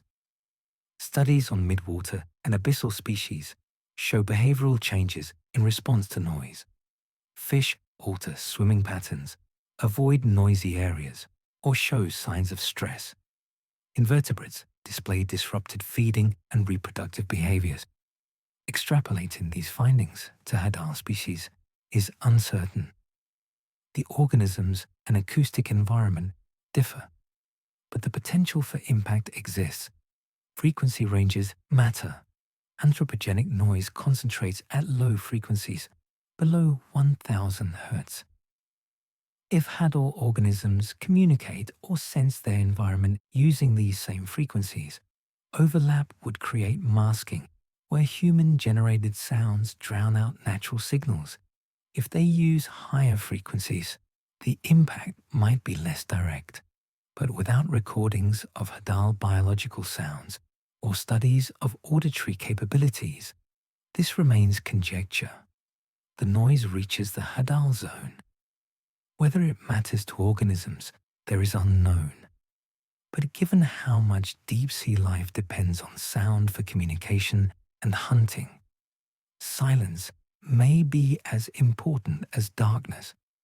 From sound pollution, we turn to the most direct form of human disturbance, the physical collection of specimens for research. Every organism brought to the surface for study is one removed from an ecosystem we barely understand. Scientific research depends on specimens. Taxonomists need physical samples to describe new species, comparing morphology across individuals and populations.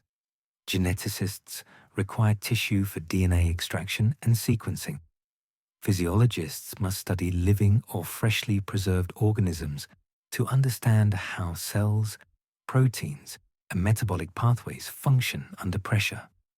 Without collection, hadal biology would remain entirely observational, limited to what cameras can capture and what behavior reveals. The trade-off is that each collected organism is removed from its habitat, unable to reproduce or contribute to its population. Sample sizes from hadal expeditions vary, but are typically modest. A successful lander deployment might capture dozens to hundreds of amphipods, depending on trap design and duration. Trawls and cores collect smaller numbers, often just a few individuals per deployment. Fish are rarer still, with most expeditions retrieving only a handful of specimens across multiple dives, compared to terrestrial or shallow water studies, where thousands of individuals might be sampled to assess population structure. Hadal collection is limited by access and expense, and whether these collection levels are sustainable depends on population sizes, which remain largely unknown. If hadal populations number in the millions, removing hundreds of individuals has negligible impact. But if populations are small, fragmented, or slow to recover due to low reproductive rates and long generation times, even modest collection could reduce genetic diversity or disrupt local demographics. The uncertainty makes it difficult to set defensible collection limits. Potential impacts extend beyond direct removal. Traps and trawls disturb the seafloor, crushing organisms, displacing sediment, and altering microhabitats. A single trawl pass scrapes the substrate, removing not just target species, but everything in its path. Recovery from such disturbance, as discussed earlier in the context of mining, could take decades or longer. Repeated sampling at the same sites compounds the problem, creating zones of chronic disturbance where communities never fully recover. Alternatives exist, but come with trade-offs. In situ observation, using cameras and sensors without physical collection, provides data on behavior, distribution, and community composition. Environmental DNA, or eDNA, involves collecting water samples and extracting genetic materials shed by organisms. This method can reveal species presence without capturing individuals. Both approaches have advanced significantly in recent years, offering less invasive ways to study Hadal life. Yet, alternatives cannot replace all collection. eDNA identifies species, but provides no morphological data, no tissue for detailed physiological study, and no specimens for museum collections that future researchers might reanalyze with improved techniques. In situ observations reveal behavior, but not internal anatomy, genetic variation, or biochemical adaptations. The information gained from collected specimens remains irreplaceable for many research questions. Regulatory frameworks for Hadal collection are minimal. International waters, where most trenches are located, fall under the jurisdiction of the International Seabed Authority for mineral resources, but not for biological specimens. The Convention on Biological Diversity encourages sustainable use and benefit sharing, but enforcement is weak and compliance voluntary. Some nations regulate collection within their exclusive economic zones, but Hadal zones within national waters are rare. The Mariana Trench Marine National Monument, established by the United States in 2009, protects surface waters and the water column above the trench, but does not extend to the seafloor itself, leaving Hadal organisms outside its purview. Scholarly debate reflects these tensions. Some researchers argue that collection is essential for advancing knowledge and that current levels pose minimal risk given the vastness of Hadal environments. They point out that collection has revealed species, adaptations, and ecosystems that would otherwise remain unknown, benefiting both science and conservation. Others advocate for precautionary approaches, calling for moratoriums on collection until population baselines are established and the impacts of sampling are better understood. They emphasize that Hadal species may be more vulnerable than assumed. With small populations, limited ranges, and slow recovery rates making them susceptible to overharvesting. Comparisons to Antarctic regulations offer a model. The Antarctic Treaty System regulates scientific collection, requiring permits, environmental impact assessments, and limits on sample sizes. Similar frameworks could be adapted for Hadal zones, establishing guidelines for responsible collection while allowing research to proceed. The debate continues. For now, collection proceeds, with individual researchers' judgment. But as Hadal science grows, formal protections may become necessary, if they're not already too late. From questions about collecting organisms, we turn to the ultimate question. Should the Hadal Zone have legal protection as a unique environment? The Mariana Trench has no owner and no protector. Most of the trench lies in international waters, beyond any nation's exclusive economic zone. Under the United Nations Convention on the Law of the Sea, or UNCLOS, the seafloor in these areas is designated as the common heritage of mankind, managed collectively through international institutions. In theory, this means the trench should be protected for the benefit of all nations and future generations. In practice, the framework is incomplete and enforcement is nearly absent. UNCLOS, ratified in 1982 and entered into force in 1994, established the International Seabed Authority to regulate mineral extraction in international waters. The authority oversees mining contracts, sets environmental standards, and ensures that benefits from deep-sea resources are shared equitably. But its mandate focuses on non-living resources. Biological resources, including Hadal organisms, fall into a regulatory grey zone. Collection for research is generally permitted without oversight. Commercial exploitation, such as bioprospecting for valuable enzymes or genetic material, operates under unclear rules. The result is a system where the seafloor's minerals are regulated more strictly than the life forms inhabiting it. The closest thing the Mariana Trench has to protection is the Marianas Trench Marine National Monument, established by the United States in 2009. The monument covers approximately 246,000 square kilometers, including the waters above the trench and volcanic islands to the south. Within the monument, commercial fishing is prohibited and mineral extraction is restricted.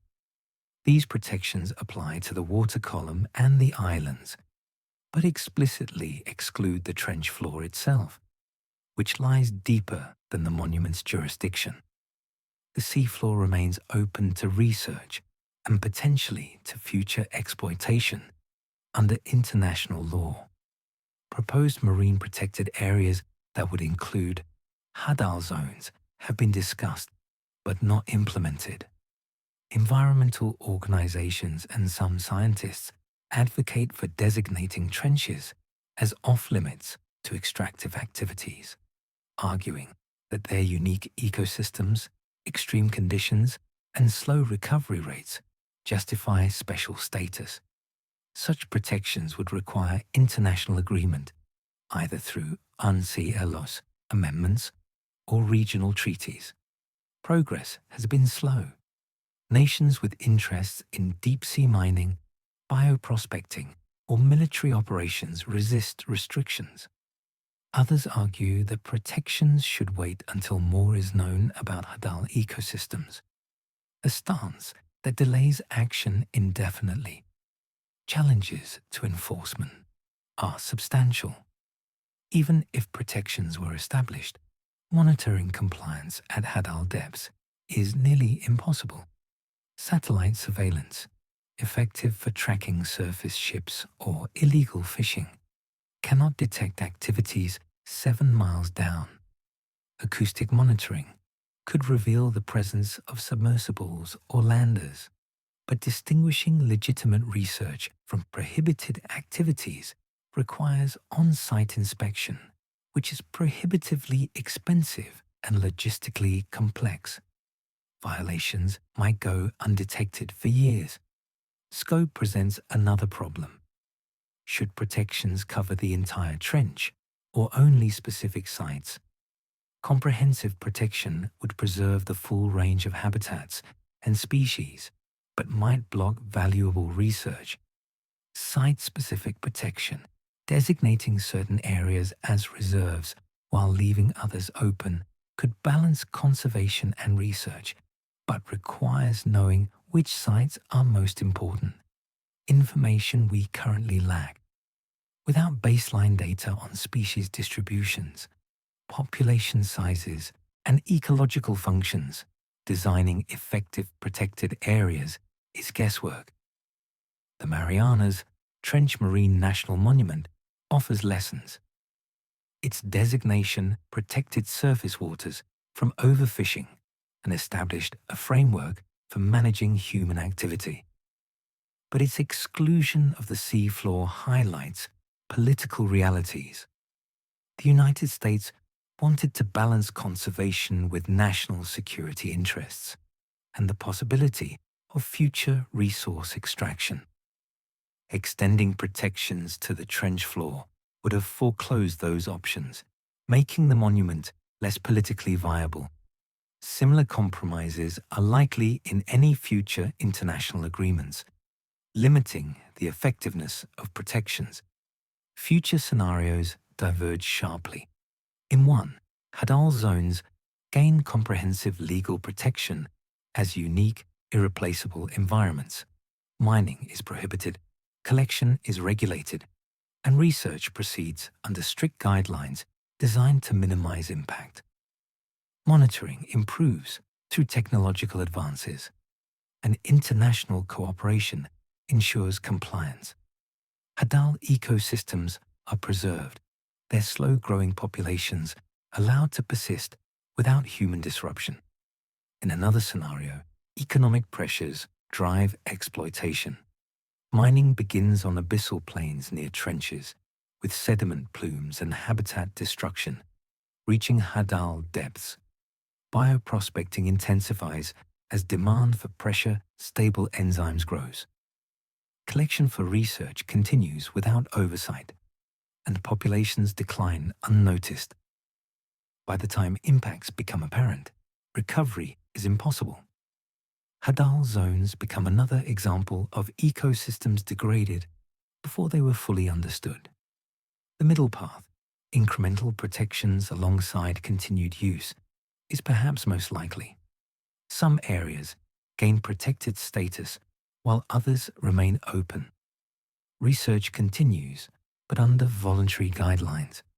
Mining proceeds with environmental safeguards that may or may not be adequate. The outcome depends on political will, scientific advocacy, and public awareness, all of which are currently insufficient to drive comprehensive action. Protection is possible, but not inevitable. The Hadal Zone could become a sanctuary of science or a frontier of extraction. The decision hasn't been made yet, and that brings us to the final mystery. What discoveries still await in the deepest place on Earth? After decades of exploration, the Mariana Trench has revealed some of its secrets, but most remain hidden. The top unsolved mysteries span biology, geology, and ecology. Species diversity is still uncertain, with estimates ranging from hundreds to tens of thousands, depending on methodology and assumptions. The true depth limit of life remains untested, while the Mariana snailfish has been found at 8,178 meters and appears to represent the vertebrate ceiling.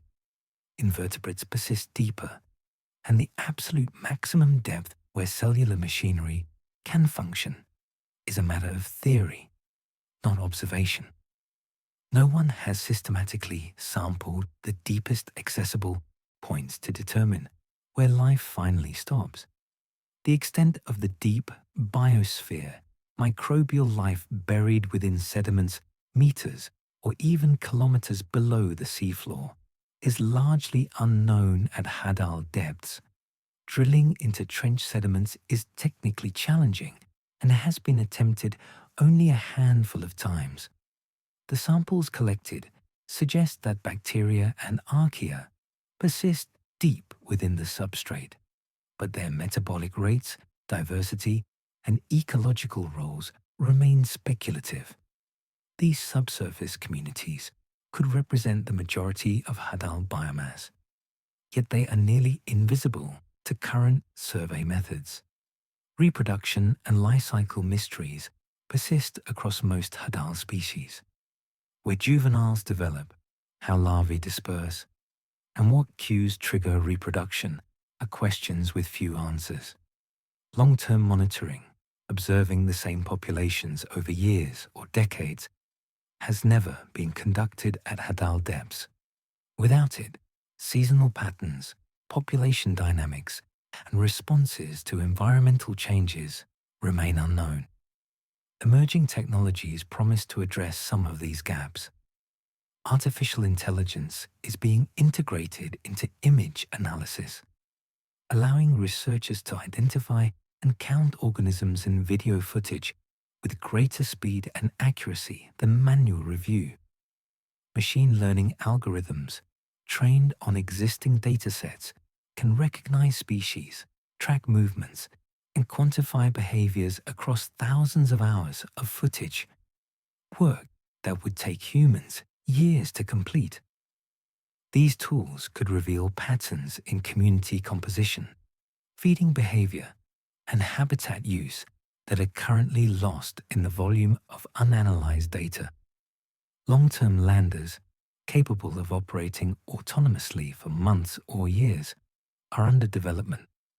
Equipped with cameras, sensors, and sampling devices, these systems could monitor Hadal sites continuously, capturing seasonal variations, rare events, and gradual changes that short-term deployments miss. power remains a limiting factor as batteries degrade and energy demands exceed what current technology can supply for extended periods. But advances in low-power electronics and energy harvesting from thermal gradients or pressure differentials may eventually enable permanent installations. Genomics has transformed our ability to study organisms without extensive physical sampling. Single-cell sequencing allows researchers to analyze individual microbes collected in water or sediment, revealing genetic diversity and metabolic potential without culturing. Metagenomics continues to improve, with better sequencing platforms and bioinformatics tools, making it possible to assemble genomes from environmental samples with increasing completeness. These methods could eventually replace or reduce the need for large-scale specimen collection, addressing ethical concerns while advancing knowledge. Planned expeditions by several nations aim to expand Hadal research. Japan, China, and the United States have funded programs to develop next-generation submersibles and autonomous vehicles. International collaborations are increasing, with researchers sharing data, technology, and ship time to maximize efficiency. Some expeditions focus on specific trenches, aiming to create comprehensive species inventories and ecological baselines. Others target particular questions, such as the depth limits of fish, the connectivity between trenches, or the impacts of climate change on deep ocean chemistry. Funding trends suggest growing interest, though budgets remain modest compared to space exploration or terrestrial ecology. Private funding from individuals like Vescovo and organizations like the Schmidt Ocean Institute has supplemented government support, enabling expeditions that might not otherwise occur. Whether this trend continues depends on sustained public interest and the perceived value of deep ocean research, both of which fluctuate with news cycles and political priorities. Why these questions matter extends beyond curiosity. Understanding the Hadal Zone informs broader oceanography, revealing how the deepest parts of the ocean connect to global processes like the carbon cycle, nutrient cycling, and climate regulation. Discovering new species and adaptations could inspire biotechnology, medicine, and materials science. Establishing baselines now, before exploitation begins, provides reference points for assessing future impacts, whether from mining, pollution, or climate change. The parallel to space exploration is often drawn, but is imperfect. Space exploration captures imagination, partly because it involves the unknown, the possibility of discovering life or habitable worlds beyond Earth. The Hadal Zone offers similar unknowns, but lacks the visual appeal and narrative simplicity of planetary missions. Trenches don't photograph as dramatically as nebulae. Amphipods don't inspire wonder like the prospect of Martian microbes. Yet the science is equally profound, the discoveries equally transformative, and the environments equally alien. Imagine future missions deploying swarms of autonomous vehicles, each equipped with AI-driven navigation and sampling. They map the trench systematically, covering areas that have never been surveyed, identifying species, hotspots, geological features, and chemical anomalies. Data streams to surface ships and then to research institutions worldwide, where scientists analyze findings in real time. Over years, a comprehensive picture emerges, not just of the Mariana Trench, but of Hadal zones globally, revealing how these extreme environments function and what makes them unique. But technology alone won't answer every question. Some mysteries may be inaccessible, locked in processes too slow to observe, organisms too rare to encounter, or phenomena too subtle to measure. The Hadal Zone may always resist full understanding, its depths preserving secrets despite our best efforts. The Mariana Trench is 7 miles down and 700 miles from shore. It's one of the most inaccessible places on Earth. And yet, it's part of our planet, connected to the surface by currents, food webs, and increasingly by human impact. Understanding it means understanding the ocean. And understanding the ocean means understanding the Earth itself. So what is happening in the deepest place on Earth? Life persists, energy flows, evolution continues, and mysteries accumulate faster than we can solve them. So now it's your turn. Which mystery of the Hadal Zone fascinates you the most? Drop your thoughts in the comments, and I'll be replying to my favorite ones. Make sure to check out our channel for more videos exploring Earth's extreme environments. And as always, until next time, stay curious.